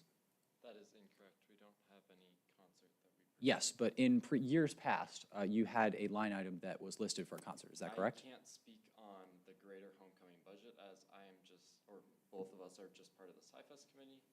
Any greater questions about the homecoming budget would go to Claire. Perfect. I'll yield some time to Senator Kemmeyer. Did they have a line item for a concert in previous years? Oh, my bad. Finance Director. Wow, thank you, Senator Kim. My bad, Director Kemmeyer. Yeah, so I'll just kind of talk about the budget here. So I'm assuming neither of you were at annual allocations last year for, okay, that's okay. So yes, the last few years, Homecoming Central has come to annual allocations and requested for a concert, which was $30,000. And this year, so in February, they went to us and said, hey, we don't spend this line item, we don't need it, so we didn't include it.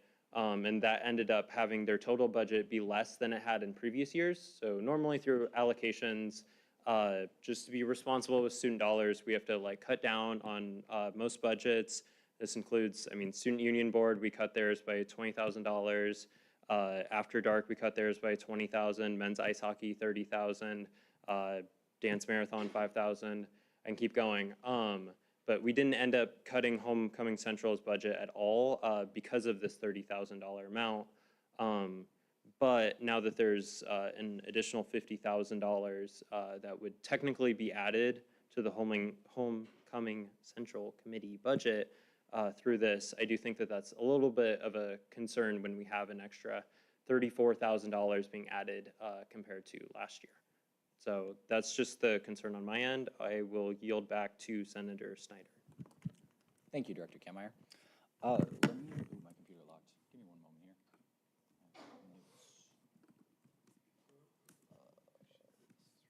here. So, as we just heard from Finance Director Kameyer, you guys previously had this line item that was taken away. It was 30,000 less, but now, in my eyes, this appears to be an overspending. It feels like we're going around this bill.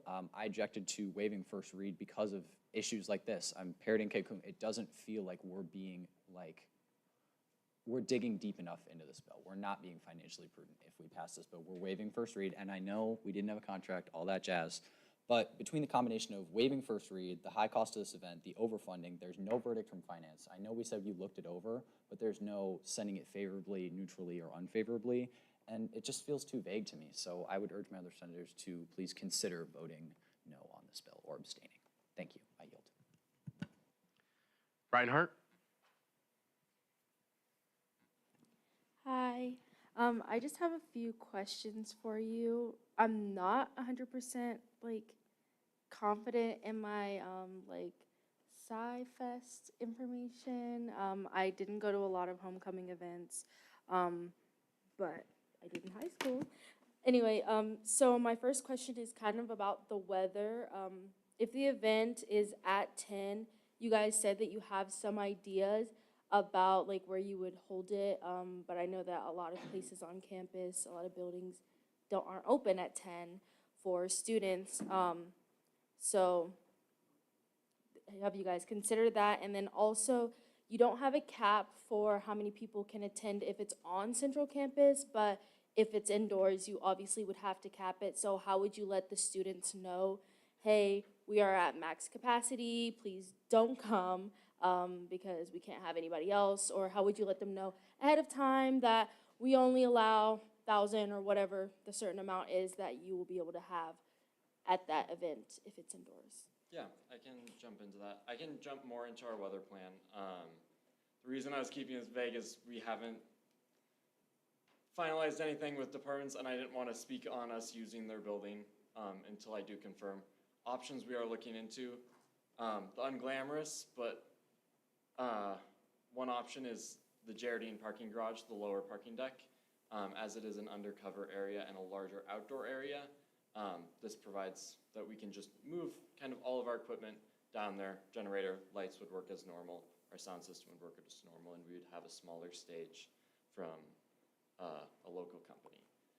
Another option would be we are reaching out to Lead Recreation, and in this case, we would do some pivoting, and the event would actually take place at a slightly earlier time, and we would work with our PR team to get that out to the student body as best as possible. And that would be a fully indoor location, and that would have a large capacity as well. It would probably happen on the indoor fields. As you know, if you've been to Lead, it is quite large. We wouldn't expect to fill that out if it started to get to the point that it was starting to get close to capacity. That would trigger standard event procedures, which would be alerting on social media that the event is close to getting to capacity, along with putting some of our team at the doors to unfortunately turn people away and recommend that, at least for the awards part, they can watch online. Okay. My second question is, I know we can't speak on the contract, but do we know a rough estimate of how long the comedy show would last? Yeah, with initial plans, it would run, depending on whether there's openers and stuff like that and other details, around anywhere from 40-minute to 80-minute mark. Okay. And then my last question, I'm not sure if you guys have ever polled the student body after homecoming about the events, but would you be open to it? I know we're all kind of interested in if it's going to be a success, with spending so much money. We want it to be a success. We want the students to enjoy it.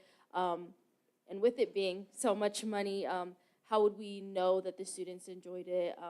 I mean, even if they do go or they don't go, that doesn't mean they necessarily enjoyed it and had fun. So are we thinking about polling the students, maybe sending out an email? If you went, please let us know how you enjoyed it. Yeah, our committee, and I can't speak for larger homecoming, but I'm sure they would be as well. We are open to any feedback we can get and would be fully willing to put out a poll and get student feedback so we can improve all of our events going forward.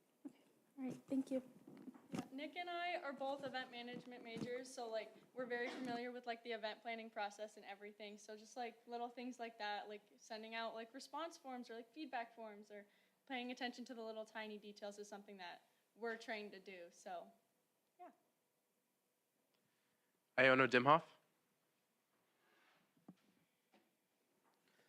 So I just have a couple concerns with this bill as a whole. So, I mean, we already allocated $18,963 back in February to Homecoming Central Committee. And this is an additional $50,000. So like, there's nothing wrong with costly events. However, it can become concerning, and I'm concerned with this dollar amount. To echo what Senator Reinhardt, I was also concerned with moving indoors. We need to set a max capacity at that point as well. And we just don't have solid information on that quite yet. And another concern of mine is how this performance would be replacing performances from current student organizations. I think showcasing different student orgs are always amazing. I would always love to see that promotion. And I know that you have said that it didn't draw in a crowd last year, but I thought that if we could have done more marketing for those different student org showcasings, it could have maybe had a better attendance. It's saddening to hear that it's replacing performances from fellow students of ours. I yield. Neil.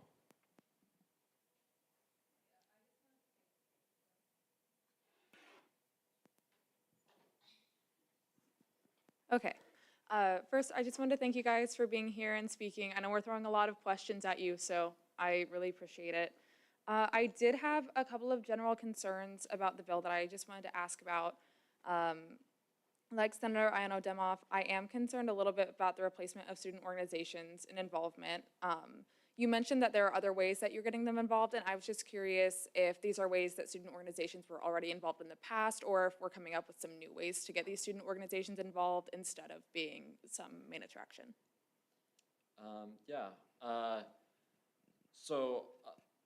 Our personal committee, SciFest, currently we don't have plans to include student organizations as part of our event. But we have been in talks about once we can confirm a comedian and their set time, depending how much extra time is left in the schedule, having student acts either be an opener or between comedian and our award ceremony. So we are considering ways that we can still integrate student acts, but those details we can't confirm until we can confirm what we're doing and moving forward with. On the student org side, Greater Homecoming, there's obviously events where they are participating in, and I don't personally know the details of all those. Okay, thank you for that. My other question was just, and I understand if we don't know specifics, because I know you're still working on a weather plan, but if there is some sort of additional cost associated with moving inside, do we just expect this to be covered by the contingency fee that's already included in the bill? Yes, more than likely it would be considered as part of the contingency plan. All right, thank you, I yield. Jones?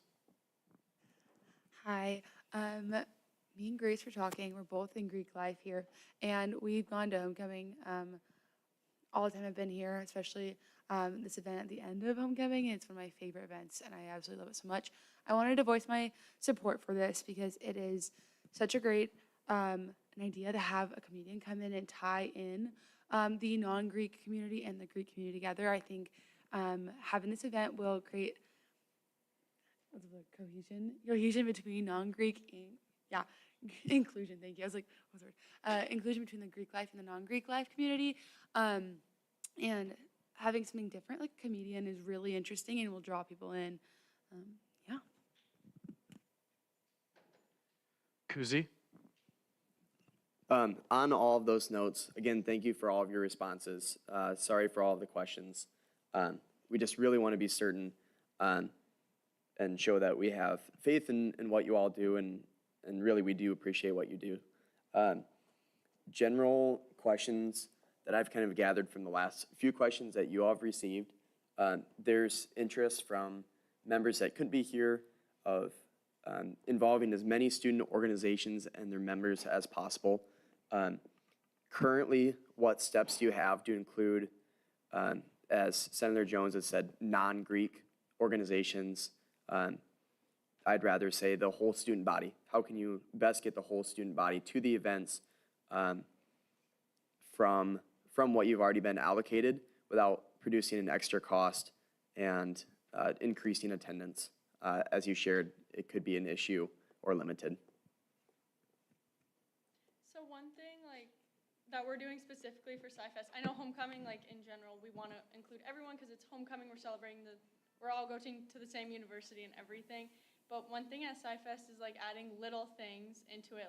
For example, we're doing raffle baskets and stuff like that to that any student, you don't have to be Greek or anything to put your name in for it or anything.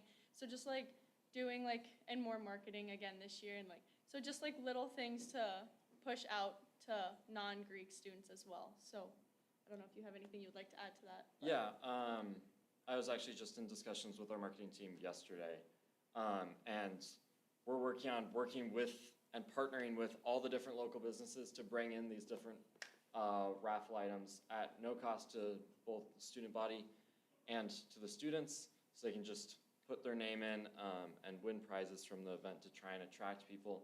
And with our marketing team, doing early marketing once we start to get those items in out to the students, so people start seeing it now and can generate some excitement around it. Along with, we will be giving out food there to try and bring more people in. Food's always good, especially late at night. And just all different things. The fireworks show after that is put on by our logistics team is another great thing of, it's a spectacle for everyone on campus, and truly all around the campus is gonna see it. So, and this comedian is really a build to try and bring in as much as the general student body as we can and engage the students. Great. I like the way you said that.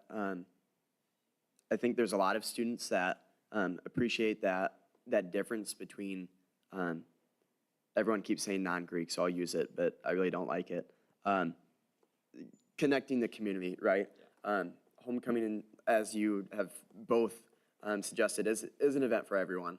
And with this dollar amount going towards it, we want it to be that way. When will you have all of the details that you discussed that are up in the air? So that's the contract signatures saying that this passes. When will the contingency plans be in place for the weather? Do you have a date for that? And then a second part of that question, what if this does not pass? What's next? Yeah, so first part, dates, weather plan. We're currently in communication and setting up a date with parking to talk about the Geraldine garage along with additional parking we need for our other vendors. And lead actually came up earlier today as we were looking around how can we make something work, because as you guys mentioned, the buildings close mostly at 10, which is kind of a barrier we're hitting. And we realized that we could actually move the event up, cancel displays, and then kind of move indoors during that time while the buildings are still operational. So we are planning to start conversations with LEAD starting on Thursday, tomorrow, when we meet with our whole entire central committee. And then moving forward, if this doesn't pass, we have some other plans in the works. Nothing that is solid, but we do have a list of student organizations already put together along with their emails that we are ready to reach out to. And it will be a similar style to last year of getting student organization participation. So we have that ready to go just in case if we need it. Gardy?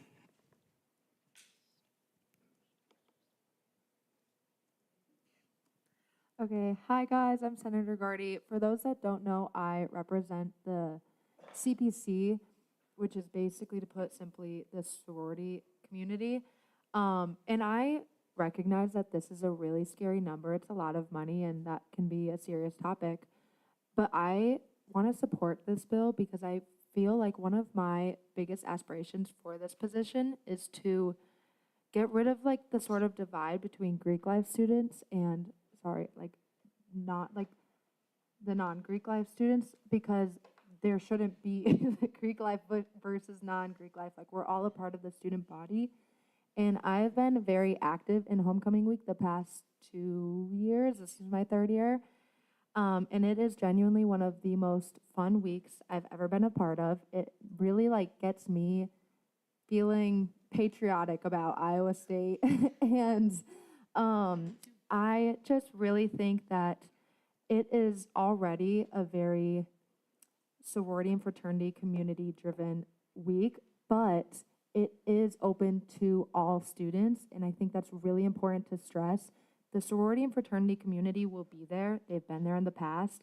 I think this is a fantastic opportunity to get people that aren't already involved in the sororities and fraternities at these events, at homecoming week, and like showing their support for Iowa State. So I just wanted to show my support for it, just because there is the student body as a whole. Like, it's totally recognizable that homecoming week should not be focused or biased towards Greek life students. And I just want to recognize that I think this will be great for non-Greek life students. Thank you all. Nandal? I would like to yield my speaking privilege to Chief of Staff Claire Hosh.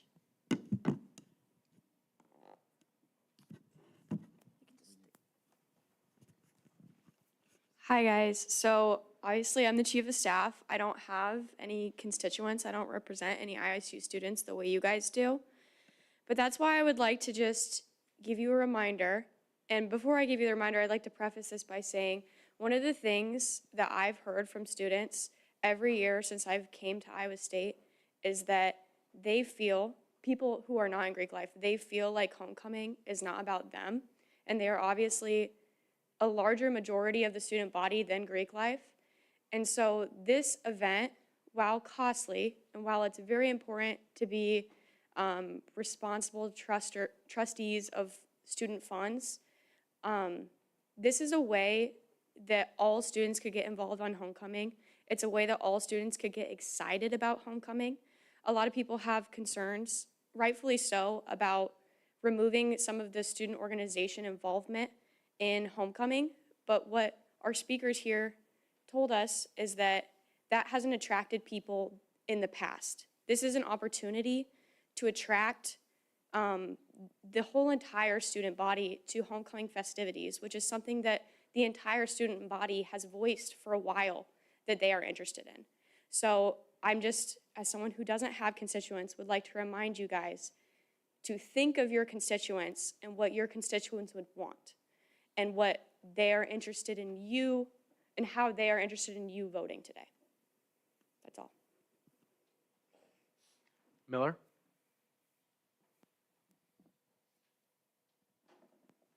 Yeah, is it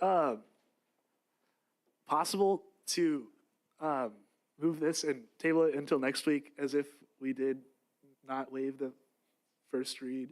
Because it sounds like there are a lot of things that we haven't figured out yet, like a venue. I feel like that should probably be something we figure out first, right? And all the I don't know. Venue is confirmed. It's just a backup severe weather location that is not confirmed. Okay. What is the venue? We said it is the Yell parking Lake House garage? stage, which is a 40 by 48 stage in front of the Campanile on Central Campus. Okay, sorry.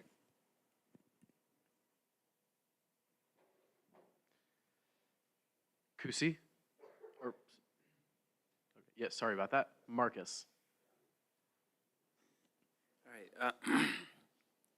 Thank you. I'm going to start my speaking privilege by yielding a few minutes of time to Finance Director Kameyer to just talk a little bit about the special projects account. If you go to the enacted line, the first enacted line, it says $50,000 be allocated from the special projects pursuant to the following budget.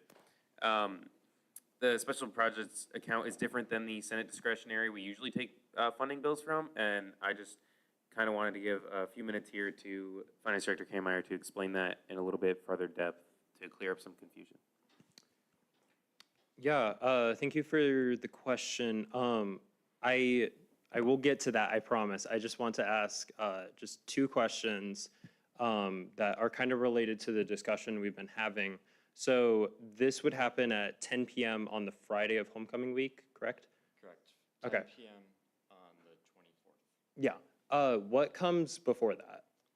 Before it is the pep rally, and that runs until 6 p.m.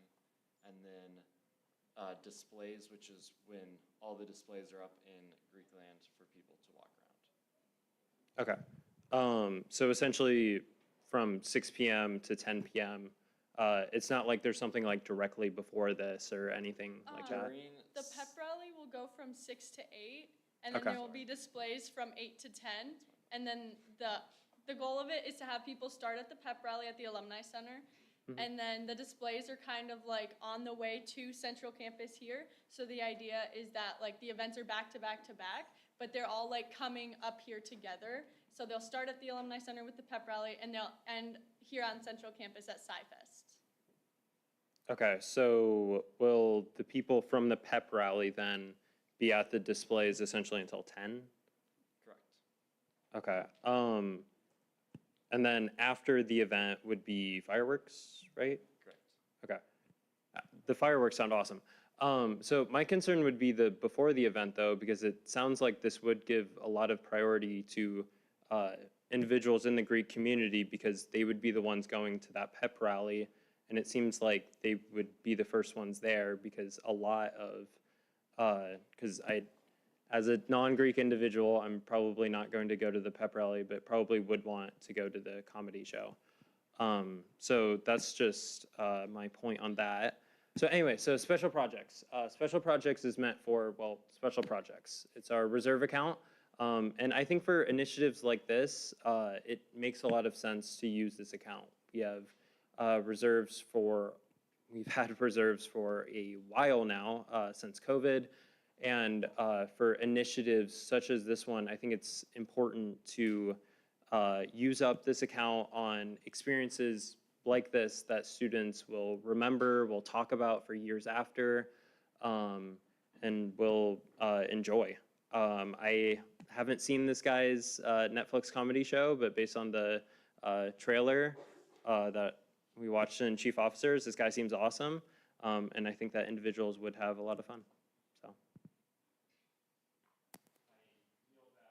I yield back to Senator Marcus. Thank you.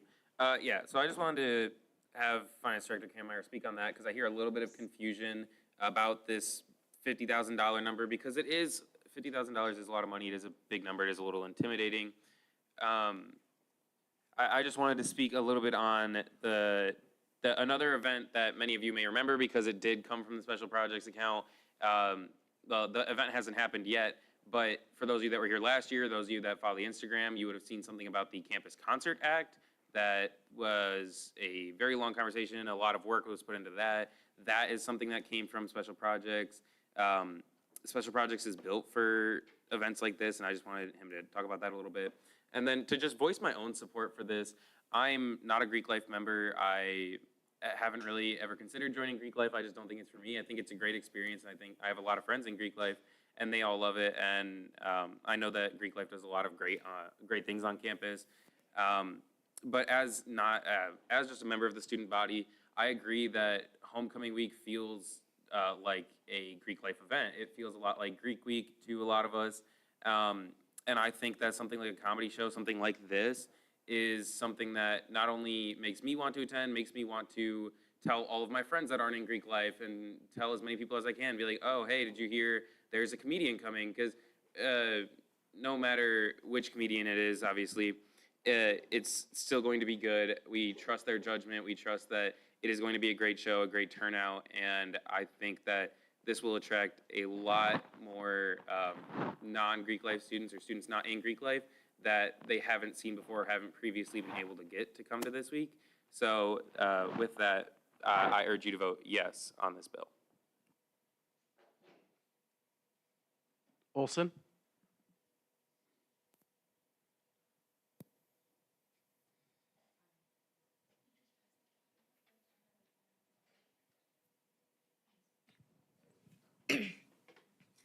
Okay, I'd like to maybe follow up on Senator Miller's suggestion. Sorry, my throat is very bad right now. Suggestion that we possibly table this, not specifically for weather concerns, but because I would like to talk to my constituents about this. I am in Greek life, and I have heard from my non-Greek life friends that they kind of don't feel like they're included in this stuff, and that is an important concern that we should address. But whether that's worth this much money to them is something that I don't know, and I don't want them to feel like we are spending their money irresponsibly.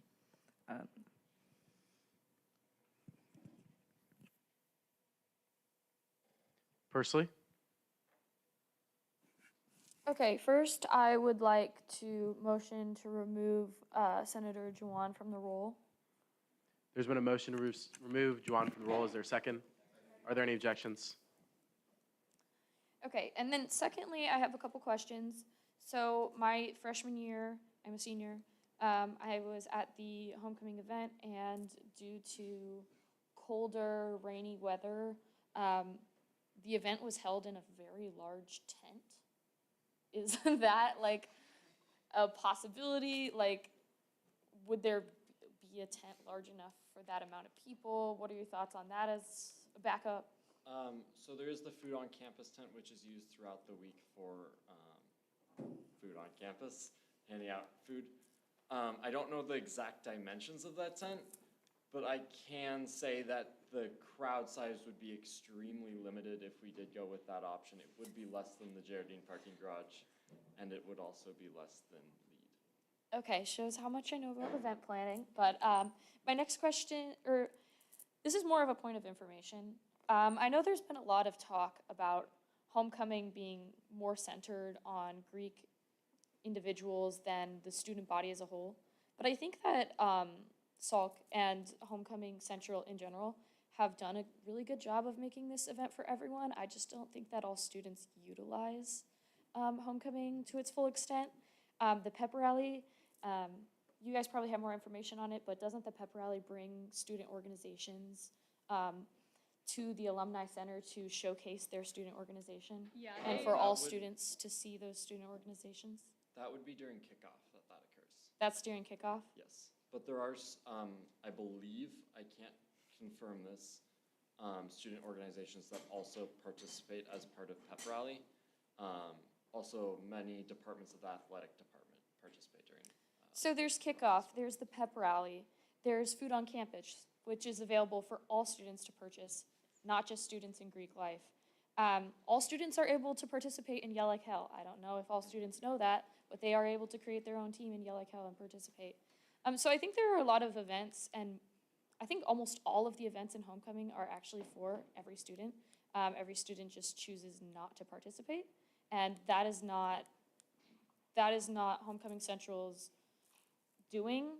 That's just what's been going on in the past couple of years. So if you want students to come to this event that are not just in Greek life, then you need to make it known to your constituents and urge people to attend all of these great activities that they are putting on for all of our students. And maybe that's just a issue that needs to be resolved by better PR, which I'm sure that they're working on, and that this comedian could bring more attention to the events as a whole. I yield. Gertis? Hi. Earlier, my colleague asked if you had a backup plan if the bill were to fall through, not pass tonight. What would that backup plan be? Yeah, as I touched on earlier, we have put together a list of student organizations that we could reach out to do a similar plan of last year. We do also have another thing in the works that popped up from last April. They just responded to us. But I do not want to speak on that currently as nothing there has been finalized, confirmed, or in motion.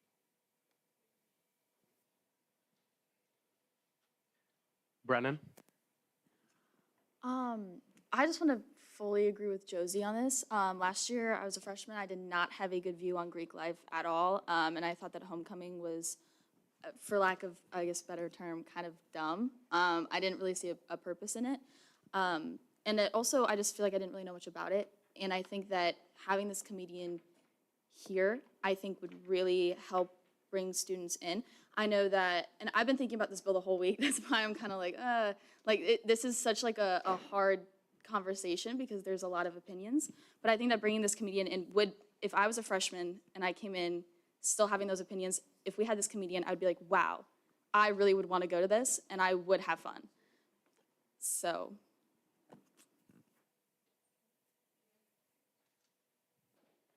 Hartley?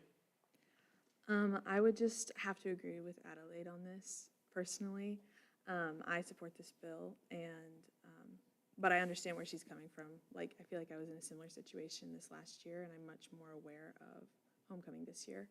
And then I would like to motion to remove Senator Miller from the roll. There's been a motion to remove Senator Miller from the roll. Is there a second? Are there any objections?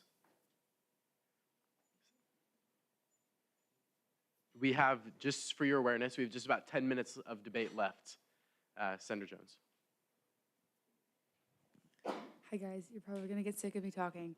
I would like to say, like, homecoming is such a great event in total, and so I encourage all of you guys, since we've talked about this so much, to attend homecoming events, get involved in homecoming. On this bill as a whole, I think, like I said before, the comedian would bring in so many people. I know friends that are outside of Greek life that came with me last year to homecoming event, especially this end of the week homecoming event with the fireworks, and they enjoyed it so much. And I just think you guys should tell your constituency about it, and get people involved in homecoming because it's such a great way to celebrate Iowa State because we're all students that go to Iowa State University. And so, like I said before, I am supporting this bill. Yeah. Shin? Hi, thank you guys for coming in. I was just curious, especially about talking about attendance, what your guys' plan was for advertising this event, because I know a lot of, like, I'm an engineering senator, and I know engineering center people aren't as involved, especially with their busy schedules, and I was just wondering how you were planning to get all of this out to all of the students. Yeah, I'm gonna pull from past experience.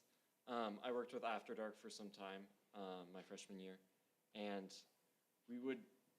After Dark, I think, has a pretty good marketing program where they get flyers out to every residence hall and buildings on campus through that central distribution.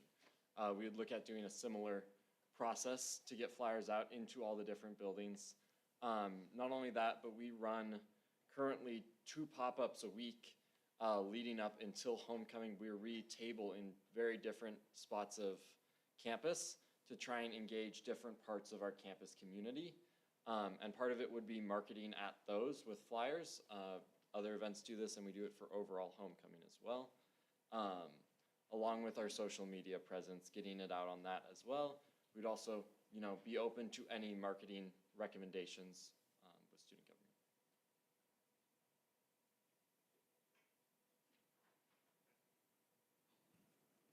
government. Okay, point of information, I was incorrect.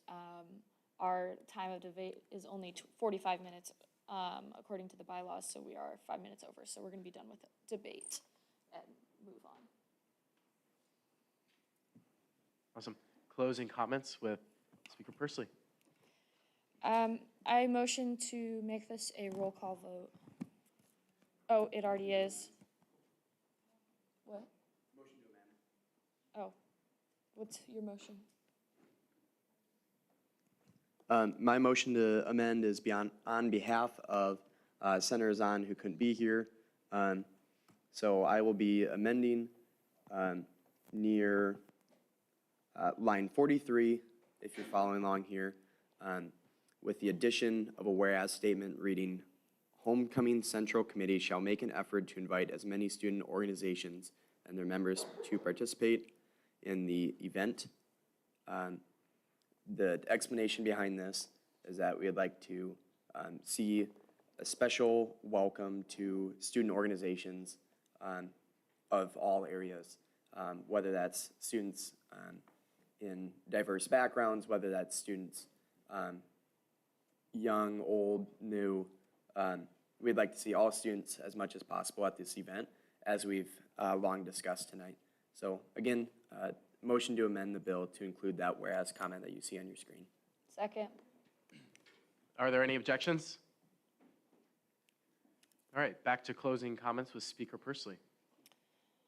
Okay, let's move into a vote.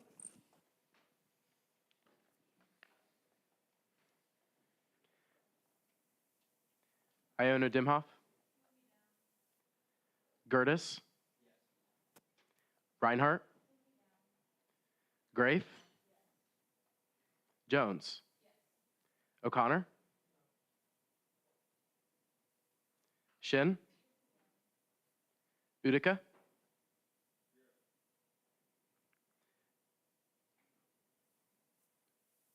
Kikun? Daman? Brennan? Snyder? Bailey? Hartley? Margaret? Nandal? Pursley? Neal?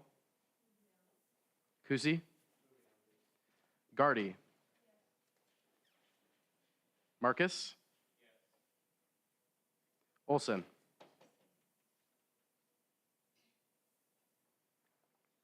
Iona Dimhoff? Reinhardt? Shin? Daman? Brennan? Neal? All right.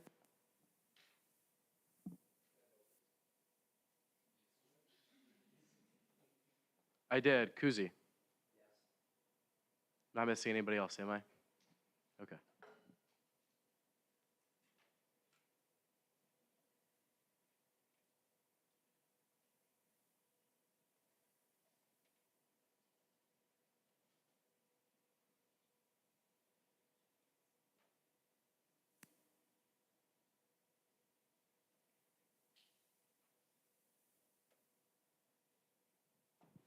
With a vote of 14 to 3 to 5, the bill passes. Congratulations. Thank you, guys. Thank you.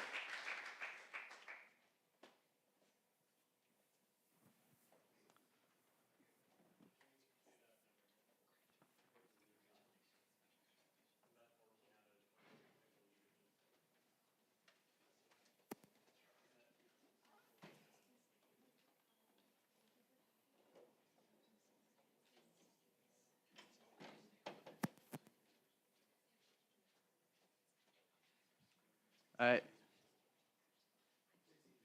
Yeah. So it does not.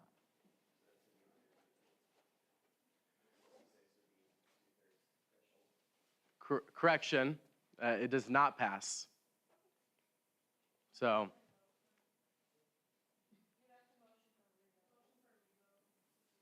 It's been a motion for a revote.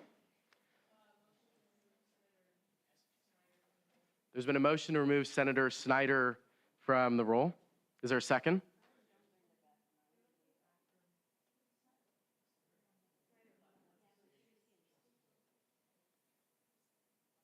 So Senator Nandal is coming back? Okay, we'll come back to them. Iona Dimhoff. Gertis. Reinhardt. Grafe. Jones. Yep, we are coming back to them. Yep. O'Connor. Shin. Utica. Kikun. Daman. Brennan? Snyder? Bailey? Hartley? Margaret? Nundall? Pursley? Neal? Kuzi? Gardy? Marcus? Olson?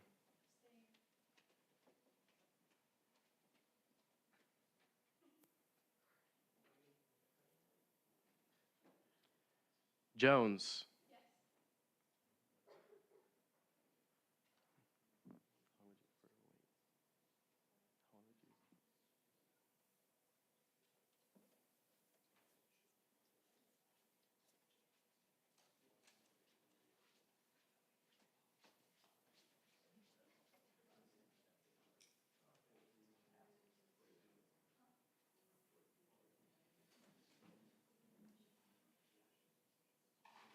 Nundall?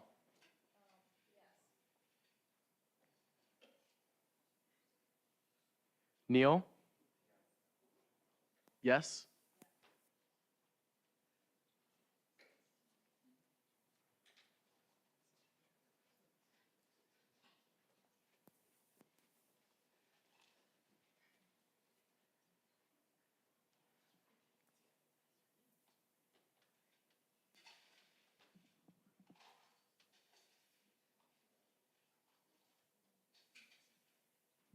The bill does pass again with a vote of 16 to 2 to 3. Congratulations. Thank you.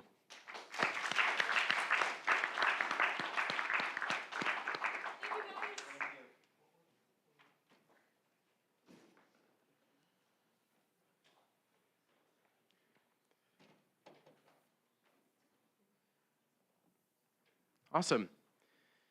We'll now move to 2025-2-10-F, not dash, just F, a SAFE Act, S-A-F-E Act, with Speaker Pursley. Okay, so this bill is for affordability, safety, accessibility, feature, and engagement. It is funding student organization insurance. So basically, it costs insurance to use the student organization vehicles. So this would be paying for that for student organizations so that they don't have to pay that extra cost. And then also in the bill is funding for the airport shuttle program, which has already existed, but it's a pretty expensive price point. So this would be making the program a little less costly for students, and also getting 2 new shuttles for students to use. What? JK, they already have the shuttles. It's naming the shuttles. It's a competition for students to choose the name of the shuttles. Let me know if you have any questions. Seeing none, we will now move to 2025-2-011F, Student Government Polos and Name Tags with Speaker Pursley. This one is pretty self-explanatory. We need new polos and name tags for all our new members. Yeah.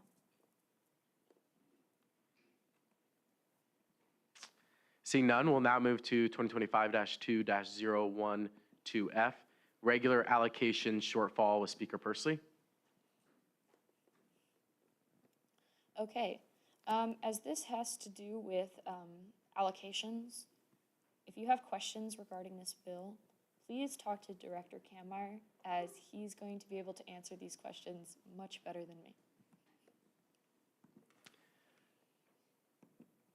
Seeing no questions, we will now move to 2025-2-013F, Funding the Dance Collective with Senator Jones.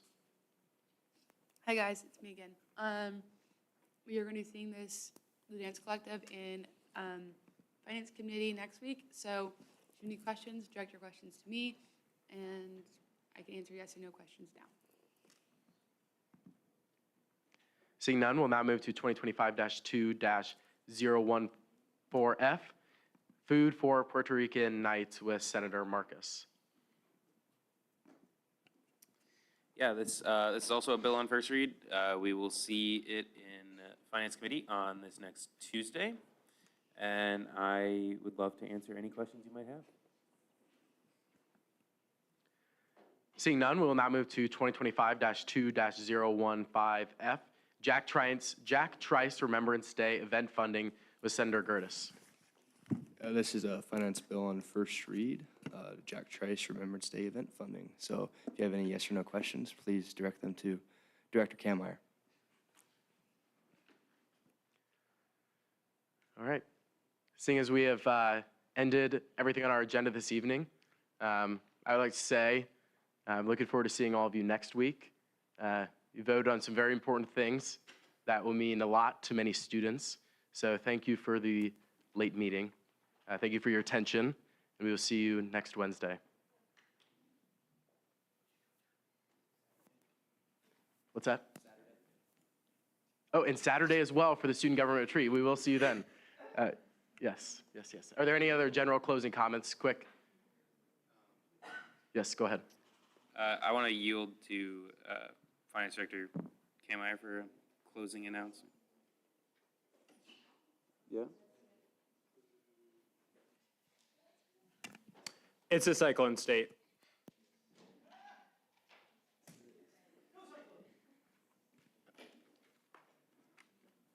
Thank you. Seeing no other closing comments, Vice Speaker Hartley. Thank you all for the lively debate. That's what we're here for, so I'm glad we were able to use our tonight to do that.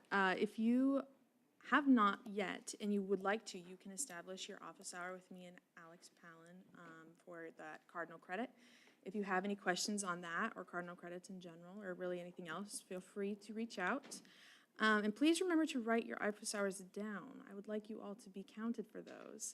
And then just a reminder that on the whiteboard downstairs, there are those first year questions for my senators cards organized by constituency. So off-campus senators, you really don't have any, but if you'd like to help out in any way, that would be great. That's a great thing to do during your office hour.